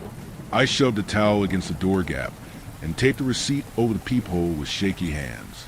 The voice that came from the hallway was so calmly familiar that I almost answered without thinking. Hey man, you up? It sounded exactly like Drew from upstairs. Drew moved out in June. My phone camera opened on its own, flipped a selfie, then blacked out as if something passed in front of the lens from the outside. When the image came back, for one frame the bedroom door behind me was open a few inches with something tall in the gap. Then it was just my face again, pale and shaking. 2:38 a.m. The belt squealed a third time, and the AC kicked on hard enough to rattle the vents. Emergency alert. Updated dispatch authentication failed. Maintain darkness. If approached, do not speak your name. No caller ID flashed. I didn't touch it. On the third ring, the phone snapped the speaker by itself. The siren tone coughed and the calm voice said, "We regret the inconvenience. Please remain still." I slapped the phone silent. Outside the door, the same voice as before repeated, identical cadence, like somebody pressing play twice on the same clip.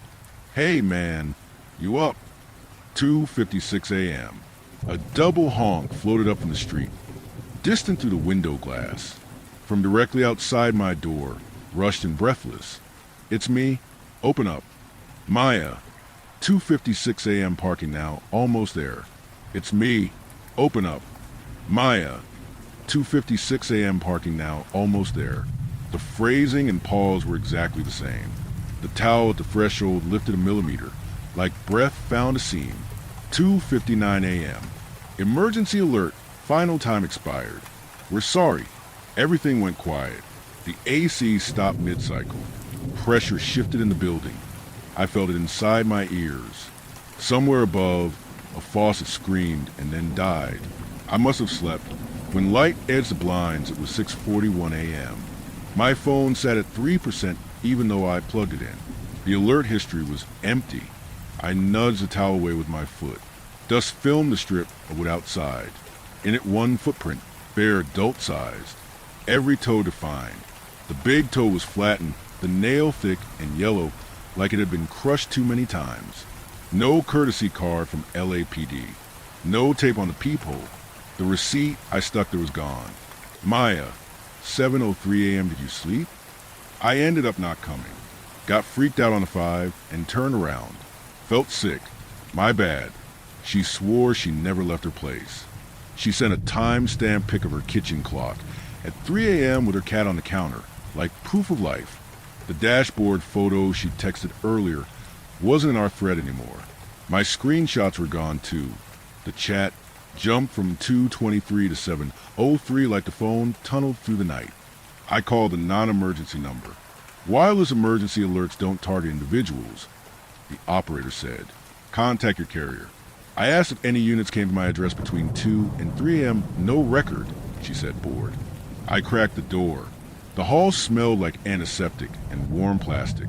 The elevator sat open on my floor, as if it had been called, and no one got on. The stair door was propped with a package I didn't recognize. I tried to wipe the footprint with a damp paper towel. The toe smeared. The heel wouldn't lift. The wetter the wood got, the darker the print bloomed, as if the boards were drinking it. It's 11:12 a.m. now. The phone keeps giving me little phantom buzzes with nothing on the screen. I can hear the elevator belts squeal, even when the elevator isn't moving, like the sound got left behind. As I typed this last part, the siren coughed once, just a second, and a banner flashed and vanished so fast I only caught the first line. Emergency alert. Resumed recipient. Danny, do not answer the verification call. One single knock followed. Not friendly. A clean, wooden gavel right at the center of the door. The phone is ringing again. No caller ID. And the screen keeps dimming like something is passing in front of the camera. I'm setting the phone face down now. If it rings, it isn't me.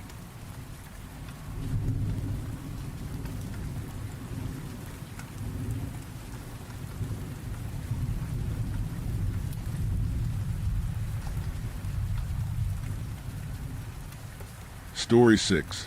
When writing a horror movie starts creeping into real life, after polishing the last, completed, walk away from draft of my haunted house script, some creepy, weird, and pretty much random things started happening. I don't usually buy into coincidences, but these moments strung together in such a way that I couldn't help noticing.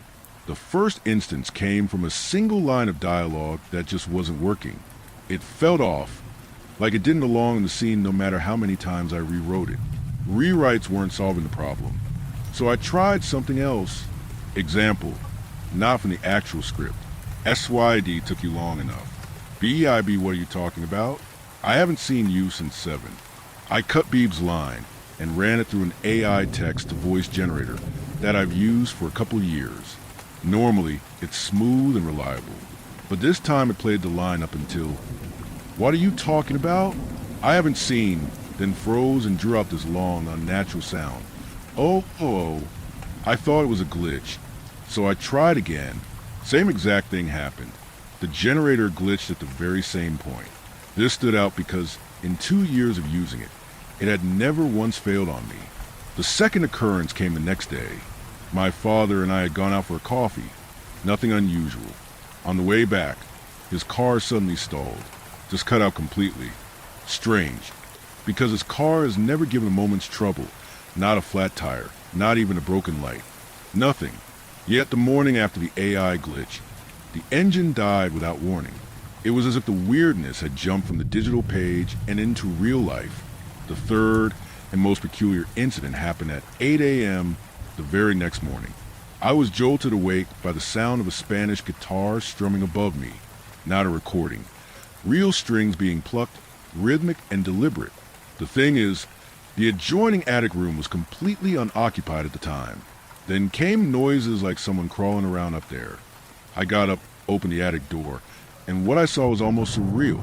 A blackbird perched above the stairwell, staring down at me with ink-blotted eyes. It had somehow slipped in through a gap in the gutter. From there it had hopped over the guitar, pecking at random objects and fluttered around the knickknacks as though it was its natural habitat. So there it is, 3 incidents in quick succession. The AI glitch, the stalled car, and the blackbird with its eerie guitar accompaniment.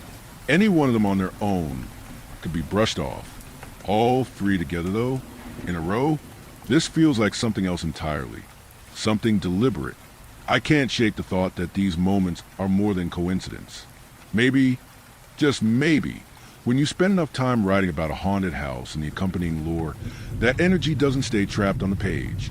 Perhaps when you're writing scary stuff, it leaks out into waking life. I'll thread with care from now on.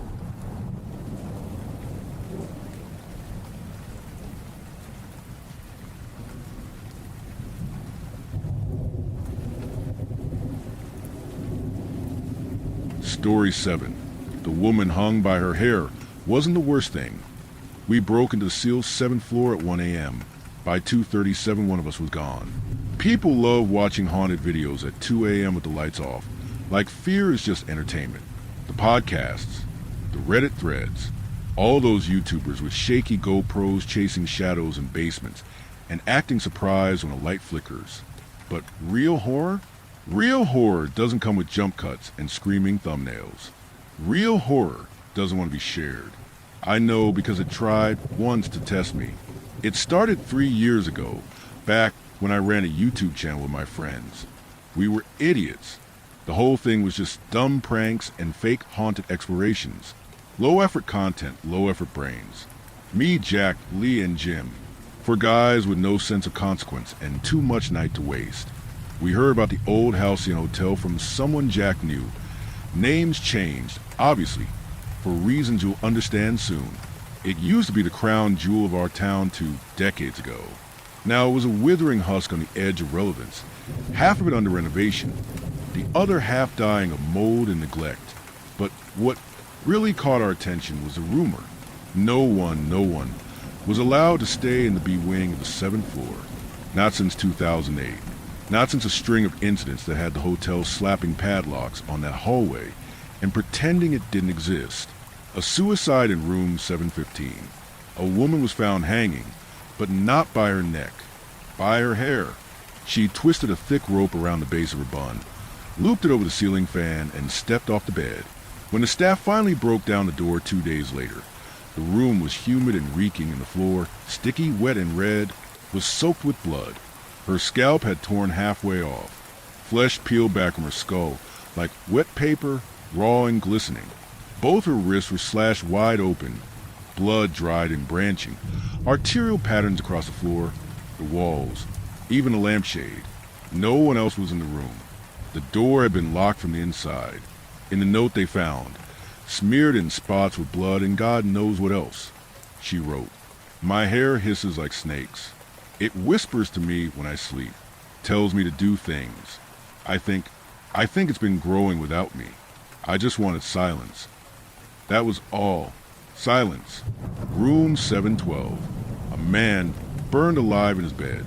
No known cause. No faulty wiring. No lit cigarettes.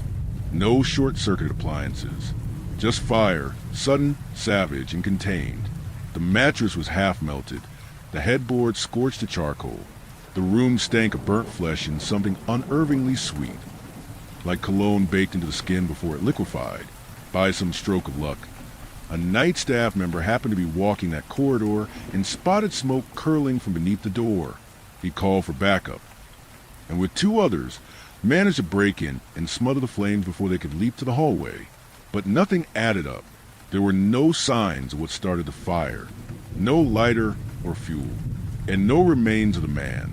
Just his shoes, placed neatly by the bed, his watch still ticking on the nightstand, wallet, phone untouched.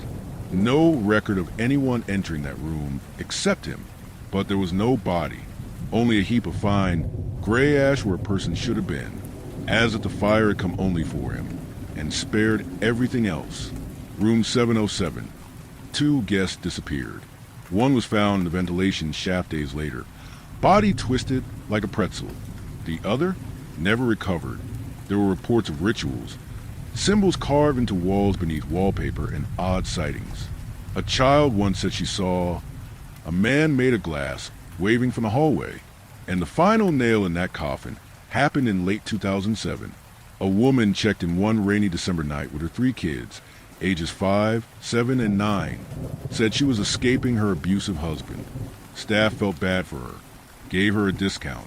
Around 2 a.m., a man came in skinny, twitchy, eyes like raw nerve endings. Claimed he was her cousin. No questions were asked. He just walked straight up to her room. They checked out early the next morning. Just the 2 of them. One giant suitcase. No kids. Housekeeping entered the room a few hours later, and what they found broke something in that building. Burnt black candles in every corner. Ash across the carpet. Walls smeared with something red and drying. Bed sheets soaked and stiff with blood. In the bathroom, the tub was full. Limp, half-sawed arms. Ripped legs, small ones. 3 different body sizes. Burn marks etched across what was left. No heads, just open, bleeding necks. And carved into the limbs, actual symbols, jagged ones, like someone used a box cutter. Old school satanic crap. Sigils, spirals, inverted crosses drawn in skin. The blood on the wall. There were words scrawled in it. Latin maybe, maybe not. One cleaner said she saw the letters rearranging when no one was looking. She was probably hallucinating, but it was still creepy. The police swarmed the place. The investigation stretched on for months. Eventually, it came out. The man wasn't her cousin like he claimed at check-in, just her junkie boyfriend. The 2 of them were wrapped up in some twisted messiah delusion, obsessed with rituals and fire. They had sacrificed all 3 kids. Said they were offerings of fire gods, or some deranged variation of that. They were caught eventually, faces blurred on the local news. But even after that, there was no real closure, because what they left behind in that room wasn't just blood, wasn't just rot, it was something else. Something that didn't leave when they did. The owner kept it hush-hush, but after that, they didn't just lock the B-wing. They sealed it with a steel door, acted like it never existed. No entry, no exceptions, until Jack greased the night crew. We slipped into the back around 1 a.m. One of the bellboys, Colin, let us into the fire escape. Couldn't have been older than 19, wiry frame. Hoodie pulled tight over his head like he was hoping it might shield him from guilt. When he handed Jack the key to the 7 floors locked-off corridor, his hand trembled like he was trying not to drop it. We crept past the main reception, stuck to shadows along the lobby wall, trying not to draw attention as we looped around to the elevator. Colin came with us, walking fast, glancing over his shoulder like the walls were listening. right as we hit the elevator call button. He leaned in close to Jack and whispered, "Hey man, just be careful up there. I've heard stuff from guys who used to work the night shift before me. They said that floor messes with your head, like rewires your brain or something. You start seeing things that aren't there or maybe are and shouldn't be." Jack smirked, like ghosts and demon kind of things.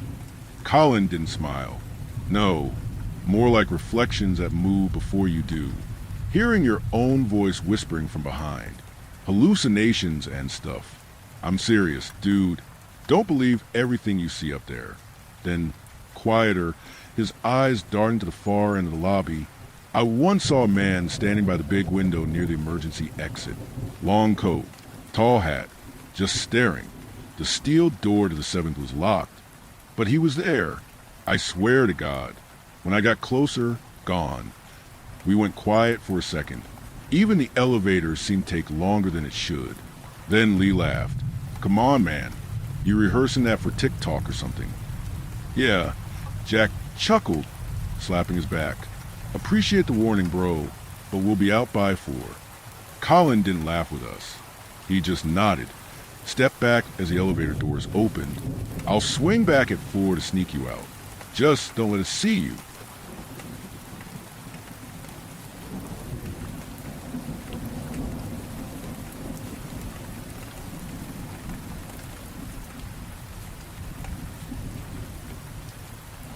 Story 8. Out in the woods. I need to tell you this. I really do need to tell you this. What do I need to tell you? Well, this story, of course. Why? Because you need to know what exists out there. Out there slightly beyond the boundaries of human existence. In the caves. In the woods. Underneath the concrete road which the cars travel on. When you finish reading this story, I hope you remember everything. Remember everything and be careful. Because you really need to protect yourself. I will not detail where I am from and where I went. But I exited the city so I can go to my forest cabin out of the state for a week of relaxation in nature. The journey was quick, and I was a good driver too. In a single day, I managed to bypass a huge amount of distance, and I was already halfway there, toward my cabin. I was surrounded by trees from all sides as I drove on the scorching hot concrete road. The sun giving a warm hug towards everything in 12 p.m. when I decided to drive 30 feet off-road, so I could relax and relieve myself in the woods. Once I halted my car, I jumped out and locked the doors. I went some 100 feet deeper into the woods, so I can pee free from the gaze of the human eye. I peed, and then looked out into the forest for 5 minutes, admiring the beautiful scenery. I turned around and headed towards my car, so I can drive again. When my car appeared in my sight, I did not see anything unusual. But when I tried opening my car, that's where things went scary. I put my key into the hole and tried opening it. Nothing. I tried and tried, but I did not hear the sound. Fearful, I grabbed the handle, and the door swung wildly. I did not leave the door unlocked. I looked inside of the door and noticed that the inside has been completely ripped off. No locking mechanism. No mechanism to keep the door shut. Nothing. Sweat started rolling down my forehead. I jumped into the driver's seat, and I tried to start the car. Nothing. The car did not start. My heart jumped fast. I flung myself out of the door and opened the car hood. Everything had been ripped off. Nothing was left in there. I took 3 steps back, stunned at what I saw. During my time in the woods, I heard nothing which would indicate car parts being ripped off. I started looking around, and that's when I noticed on my left, I saw smoke rising towards the sky. Someone is in the woods, I thought to myself. I then turned toward the smoke and ran towards it. I came across a large old-looking but strong cabin, and on its porch sat a man who looked like he was in his 60s, in a rocking chair. I ran towards him, and when I was 10 feet away, I yelled out to him, "Did you destroy my car?" The old man replied, clearly confused by my question, "What?" I yelled, but this time a little bit quieter. Parts of my car door were ripped off, and I cannot lock it. And when I tried to start the car so I could drive, it did not start. And when I opened the hood, nothing was there. "Did you do it?" Suddenly chill was in the air, and everything seemed to stop. No sound from the forest were heard, and all I felt was my rapid heartbeat. The man rose on his feet and said, "Son, understand this. No human can do what has happened to you. Let me guess you heard no sound of the car parts being ripped off from your car? I will provide lodging for your safety. You do not know what you just came across. Come inside, I will explain it to you." I do not know how to explain it, but I felt honesty and sincere kindness in the man's voice, and I felt calmer. I complied and went inside his house. His house, which was made out of wood, looked elegant inside, and when I entered, he shut the door, locked it, and pointed toward a chair and said, "Sit. I will explain." I sat on the chair, and he took a long, hard look at me before he said anything. "What you just experienced was the attack of the monster. This monster cannot attack during the day, but only during the night. It cannot enter any home, and you must be wary when you are outside. Similar thing happened to a man yesterday, and I provided lodging to him. He went out 5 hours ago into the forest and has not returned since.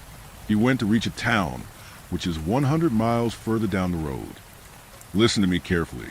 Do not go outside until it is 7 a.m. when the sun is completely out, and go inside by 6 p.m., and you will be safe."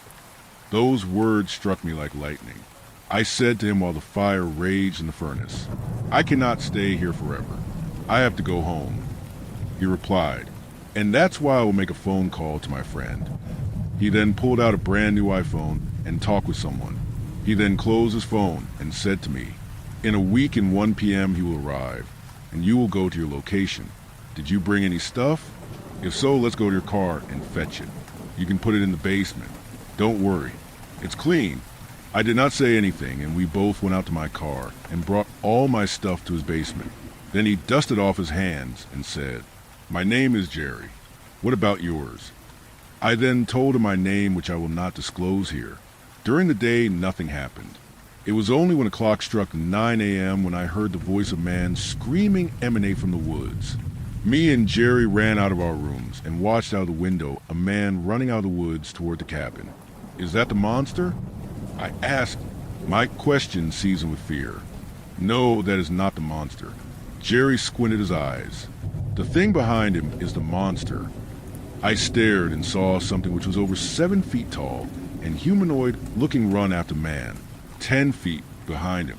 "We must help him." I headed for the door, and Jerry grabbed my shoulder. "We can't. That thing is too fast. It will reach him. Watch." We both watched as the man was only 30 feet away from the cabin as the monster launched itself and landed on top of him. He screamed even louder, and the monster tore him into bits. It grabbed his mangled, lifeless body and brought him into the woods. "See? That is why you must be careful. And go in the house by 6 p.m. The monster cannot enter this home." I had no questions except one for Jerry. "Why do you live here?" I meekly asked him. "To help others." He replied quickly with a tint of confidence in his voice. I went to bed that night, thinking over the entire day. I fell asleep quickly. I was tired. My pizza has just arrived. I have to go. I will tell you more about Jerry and everything that happened during my stay there in Jerry's home. I am so grateful for Jerry's friend John, who drove me back home.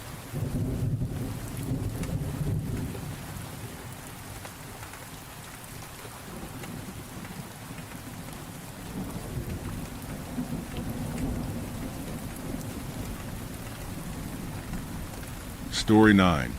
Former hospital cleaner. I need help. I used to work night shifts cleaning an old hospital. Most of the building was empty. A newer, modern hospital had opened in town. The patients left behind were mostly old, terminal, and waiting for their last days. But there was one wing no one touched. Hall 7. The staff that had been working there longer than I had told me stories about Hall 7. We rarely had to go there, except when we had to get certain supplies. As I was a cleaner, when my supplies ran out, Hall 7 was the place I had to go to refill. I usually avoided it as much as I could, but tonight I had no choice. My supplies needed a refill, so I went. The stories the staff had told me screamed loudly in my head every time I went for a supply run, so it did tonight as well. The stories of the old man that was hospitalized for a tumor as big as a basketball. His stomach had ballooned so far it looked ready to split, skin stretched thin and glossy, purple veins crawling across it like worms. Nurses whispered it was like watching a pregnant man, except the child inside was nothing but rot. One night, the man rang the bell, but the new nurse working that night was so disgusted and afraid of the look of his stretched tummy that she ignored him. He rang and rang, the bell echoing down the hall, until the nurse covered her ears. She couldn't bring herself to look at him. After an hour, the bell went silent. The hospital remained quiet until the nurse clocked out and went home, not checking in on the poor patient all night. The morning came, and so did the new staff that clocked in. A new nurse went to check on the man, and to her horror, the man wasn't laying in his bed. She found him on the floor. His abdomen was a ragged pit, flesh peeled back like wet wallpaper, the edges glistening with blood and pus. In his right hand, the scalpel, in the other, the tumor.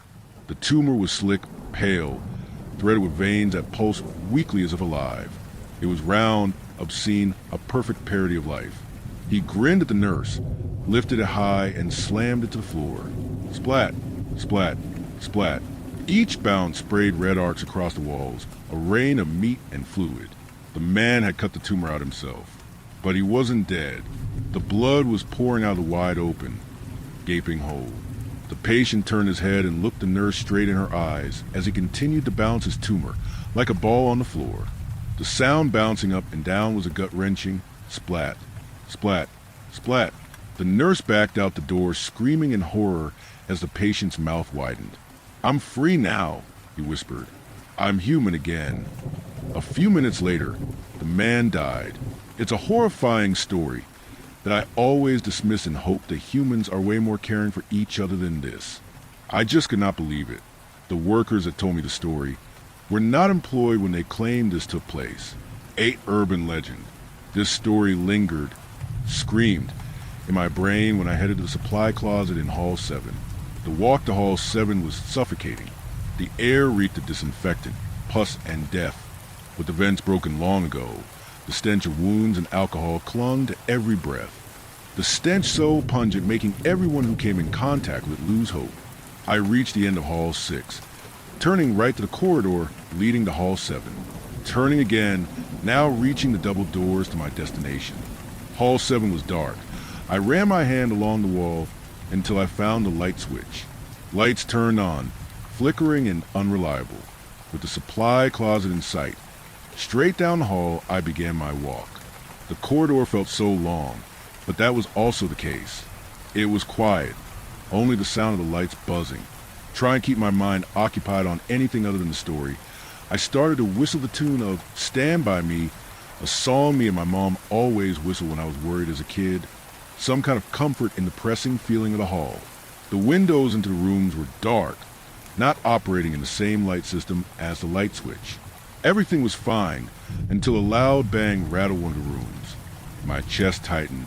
My breathing was loud, heart pounding as loudly in my chest. I tried to control my body as I slowly backed toward the wall. Another noise, now a clunking sound, sharp metal scraping on the floor. I was standing with my back against the wall, almost merging together with the concrete behind me. Facing the opposite wall, a patient room with a repeating sound came from. The large, uncurtained window dark as night. I felt like a zoo animal, in the flickering lights above shining down on me, with an unnerving sense of being watched. The sound got louder and louder, then it suddenly stopped. As I gained control of my body and started to walk away, just a few steps into my escape, I heard a loud thud on the window coming from the patient room. I turned my head, and that's when my stomach turned. In the window, close as can be, stood a man with his eyes wide open, staring at me with the widest grin I've ever seen. His eyes were locked in on mine. He raised his hands, both holding objects, a sharp, glistering scalpel and a large, round, white gooey ball. My lungs burned, my body screamed to run, but I was nailed to the floor. The man lifted his left hand. Something wet hit the ground. Splat, splat, splat. I couldn't see it in the dark room he stood in, but I knew he was bouncing it. The tumor. That sound broke me. My legs moved before my brain did. I bolted. The lights flickered once, twice, then died, swallowing me in black.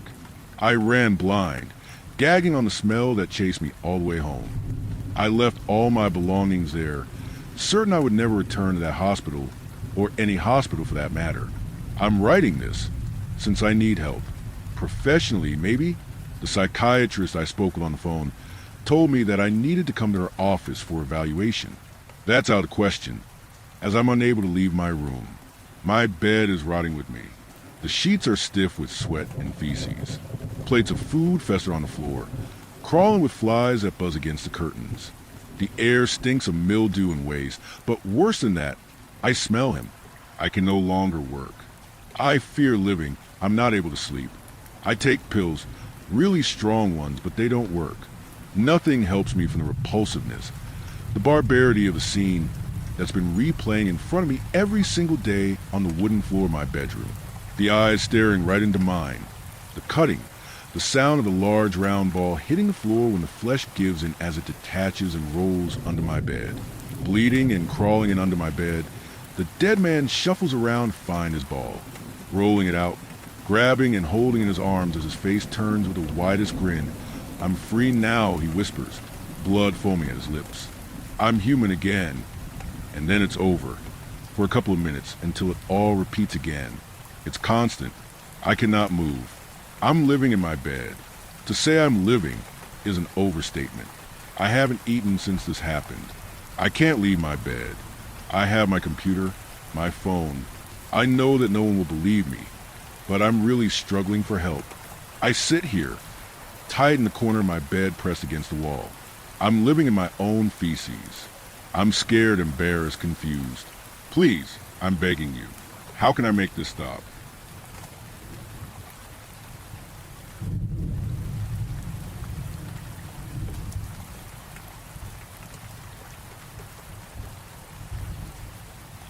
Story 10.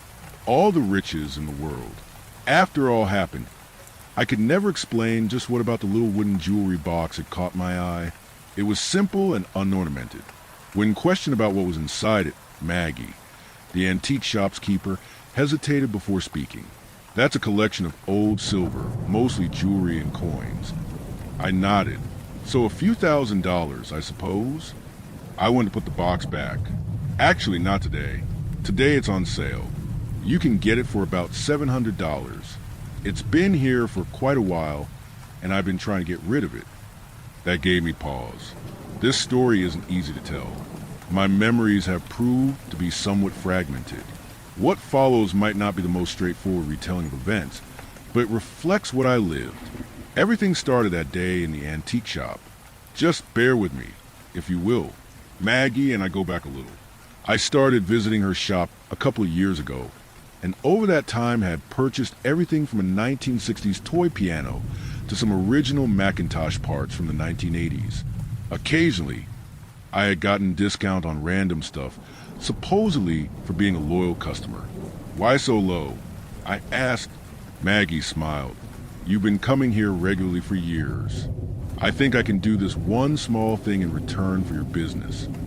Alarm bells are probably ringing for some reading this right now.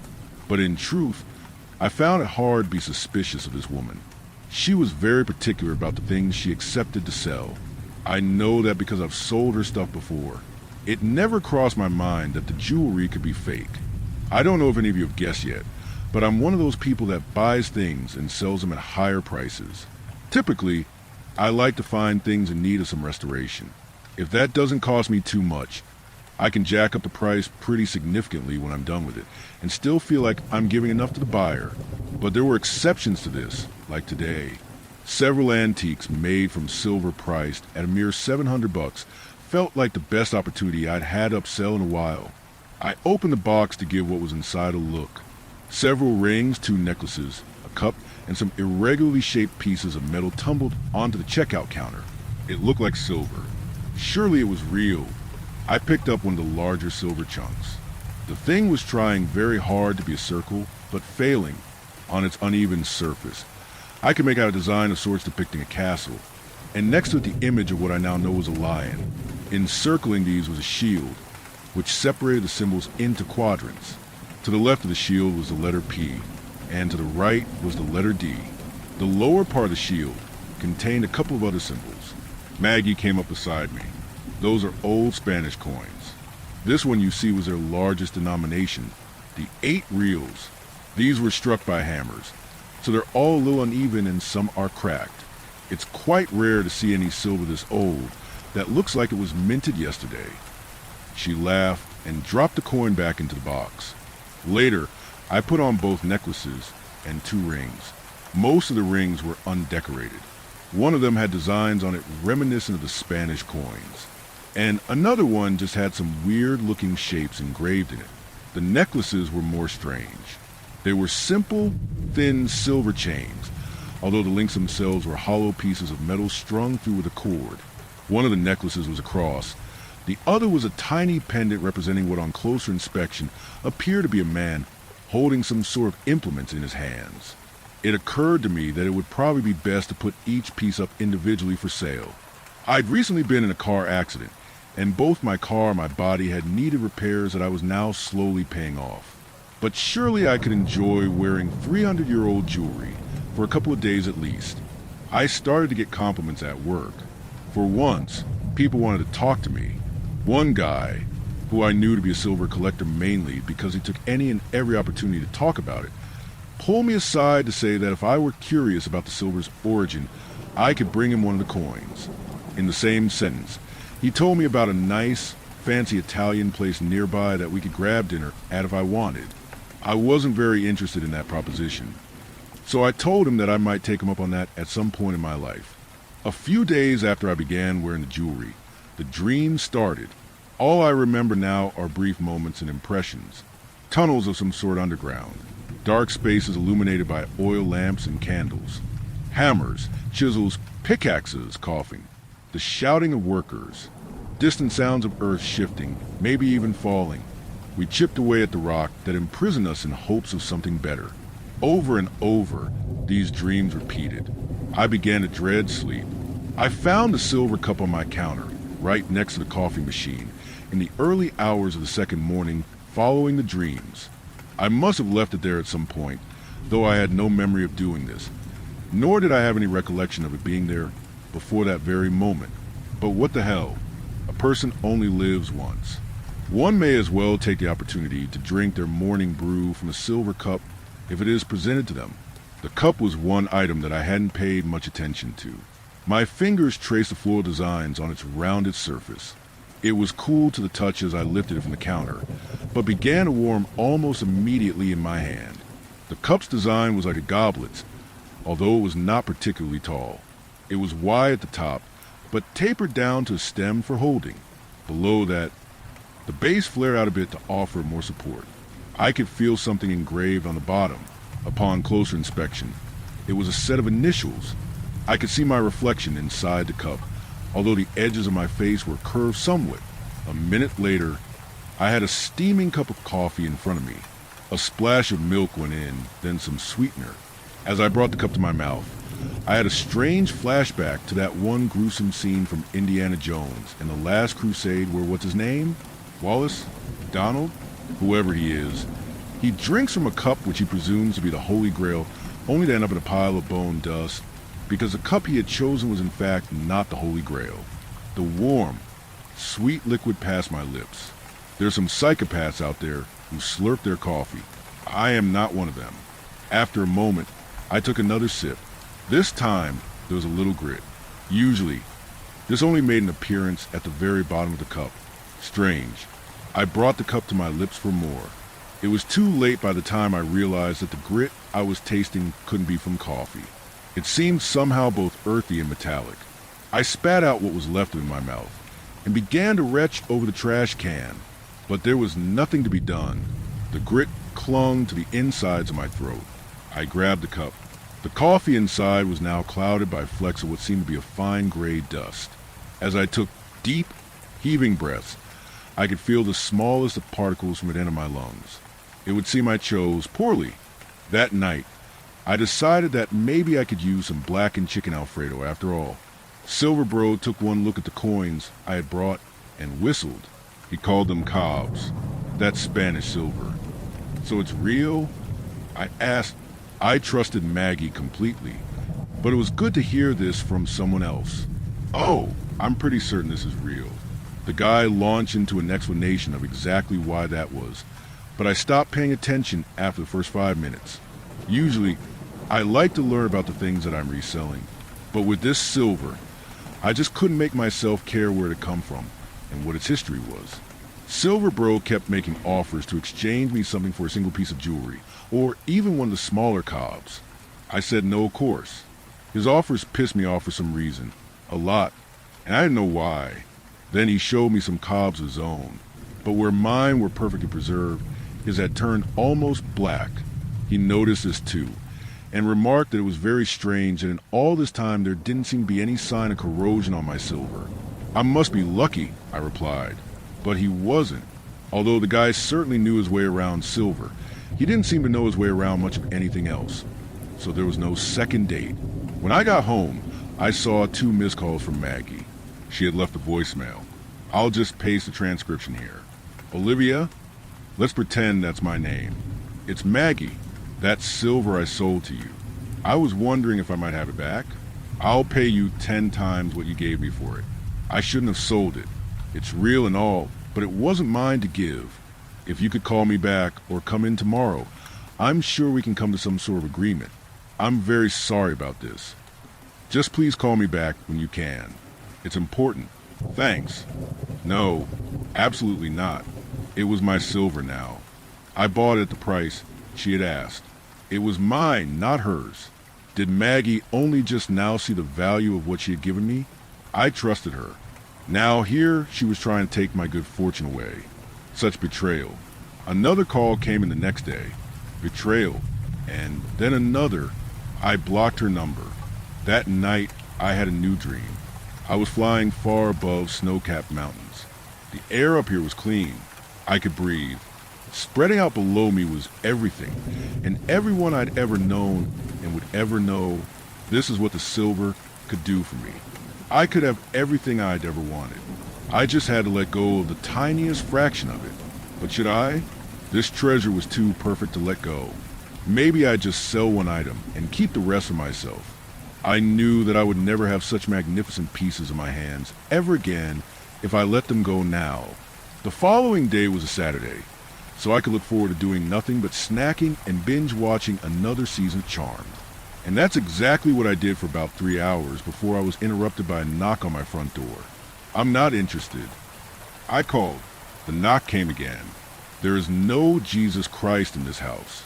I roll with Satan. Surely that would make them go away. But nope. The knock came a 3rd time, and I could hear a familiar voice calling out my name over it. What the fuck? It was Maggie. I jabbed at the pause button on my remote, forced myself out of the recliner, and marched to the front door. Do you know what no means? I demanded after wrenching it open. Olivia, Maggie began, I'm just here to talk. If I hadn't been sleeping well lately, Maggie hadn't been sleeping at all. I could swear that there were more streaks of white through her hair than I'd seen a few days ago. I just need to warn you, the silver is dangerous. You should get rid of it as soon as possible. Dangerous? I asked incredulously. It's a bunch of random silver that's older than you are. It won't bite. She was still trying to get it back from me. Maggie frowned. You need to understand, the person who sold the silver to me.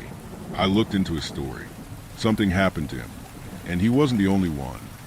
I stifled a laugh. Like, what? He wanted money? Yeah, that happens sometimes.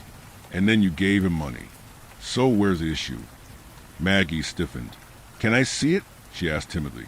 Sure, I replied after a moment. I turned around and went back inside.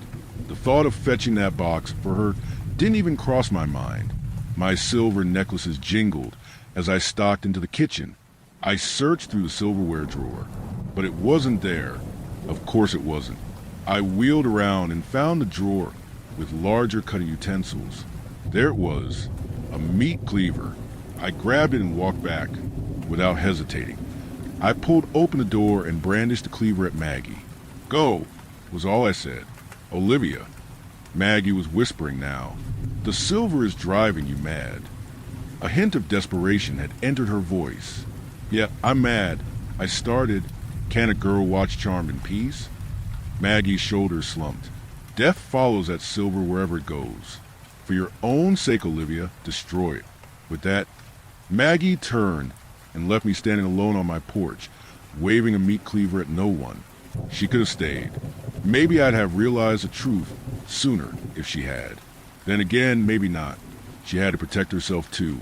And looking back, I'm glad that she left.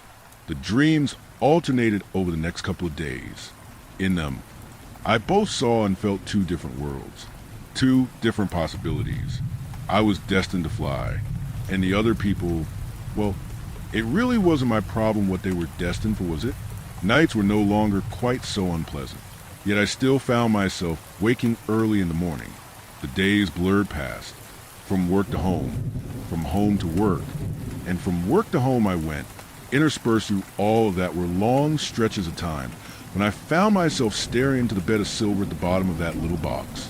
100 little distorted reflections of myself looked back. Then, all at once, they coalesced into one. Those irregularly shaped coins had arranged themselves into a mosaic, which reflected a strange and terrible image of myself at me. Although the coins were still uneven and the reflection was distorted in parts, I could see my gaunt face clear as day. There were dark circles beneath my eyes. It was those dreams. All those things I didn't care to think about or understand. They only made me restless. I really needed to see if there was a way to suppress them. No matter. I could surely pay for any help I would need. This realization put my mind at ease.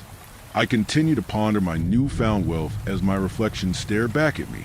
That is, the reflection of my face along with that of a man standing behind me. My chair fell back as I leaped to my feet and whirled around. There was nothing aside from the wall of my office and the bed where I slept. Then my eyes slid to a clock mounted on the wall. It was well past midnight, but my memories were vague from the time I'd finished dinner and come in here to make a couple listings on eBay. My computer wasn't even open. Clearly, I needed rest. The man must have realized that time was running short, because he spoke to me that night. He told me about the mountain that ate men, a place whose original name had long since been forgotten. It had been a place of worship, once. Then the hungry ones came. One Diego Walpa who served them discovered silver, and his masters in their disease and hunger sought to take the mountain's riches instead. Now its only name was Rich Mountain. Over the centuries, men toiled in its belly, and even as they sought to eat the mountain, just to carve a little piece of it out for themselves and their masters, the mountain ate them too. Untold numbers of boys and men were consumed even as the fruits of their labor were carted off on ships to a distant land, and the mountain that once stood tall slowly bent under the weight of 1,000 hammers and chisels. But the silver was cursed. Everywhere it went, misfortune followed. The hungry ones who condemned their slaves and subjects to death in that mine accumulated so much silver that the metal lost its value, and chaos reigned. Like an accident of their own, the hungry one's empire crumbled to dust, leaving only remnants in its wake. But the hungry ones had left their former subjects with very little, and so it was that men and boys went back into mine. By that point, the rich mountain had been so depleted of silver that the people turned to mining tin. Every miner signed a contract with the first strike of his hammer. The earth would allow them all to take some of its bounty, yes, but it would exact a heavy price from any who dared or was forced into such an agreement with it. The little fortune any man gained would be offset by an early end to his life. The only thing to be determined really was if a miner would be killed there and then in the depth of the underworld, or if they would only die later on the surface, when their lungs were so ravaged by those little fine particles that they could no longer breathe. Now, the mountain was part of a nation populated by some 12 million people named after a certain celebrated liberator. There was no more corporation, crown, or state to impose on the miners. The mountain was in the hands of the people on paper. But despite how much the world had progressed, things didn't improve much in the tunnels. Wealth grows with time, but only when one is lucky enough to possess it. Their wealth had been stolen. The mountain was still eating, even in its throes of death. And now foreigners came from far and wide to play pretend at understanding the life of a people born in circumstances alien to them. Through all of this, the silver never disappeared. It was still scattered all over the world, along with all the greed and loss that had preceded it. Images flashed through my mind. Different people gazed into the box, each with the same gleam in their eye. Then one by one they were all killed, and the silver found its way into new hands. The circumstances under which these killings took place were always a little different, but the results were without fail the same. One person would acquire the little box, and another would grow envious. It was only a matter of time before blood was spilled, and the silver changed hands in an endless cycle of violence. The last image that appeared to me was a terrified Maggie, standing just out of reach of the meat cleaver I'd waved around so carelessly. I had been prepared to kill, to protect something that was never mine, and there wasn't much I could say for myself. Really, there wasn't much any of the silver's victims, be they murderers or the murdered, could say for themselves. All the silver had done was awaken something that was already there somewhere deep inside of us. I became aware of myself, of the burning on my neck and fingers. The box was lying still open on my desk. The silver inside it glowed red hot. I shot to my feet and grabbed the box. I tore out of my office and into the living room. I turned on and opened the fireplace. The box went inside first and began to burn immediately. Then I ripped off my necklaces with such force that the cords cut into the back of my neck as they snapped, and blood flowed down my back. The rings came off more easily. All of it went into the fire. The wooden box was reduced to ashes as I watched, but everything inside remained. Slowly, each piece melted down into globs of molten silver before those fused together into an amorphous shape. The shape slowly gained more definition until it resolved into a humanoid figure. As I watched, the image of a man holding a hammer and chisel pushed its way out of the figure. It was a man who had spoken to me, and the man whose likeness I'd been wearing in miniature on my neck for days. The metal cooled, and as if knowing its job was done, the fireplace shut off on its own. The miner stepped out. He was covered head to toe in a fine gray dust. The silver no longer glowed. In fact, its entire surface had become tarnished. The miner turned to stare up at me. He didn't say a word. He didn't need to. The silver had been kept pristine by the suffering of those who extracted it. But the spirit inside had finally been released, and the silver crumbled to dust before my eyes. For the first time in a long while, I could think with clarity. My curse had been broken. I was no longer enchanted by the blood silver, but the mountain was becoming hollow. The people still worked and died within it for a pittance. Yet all these years later, the hungry ones were still hungry, and all the riches in the world wouldn't be enough to satiate them.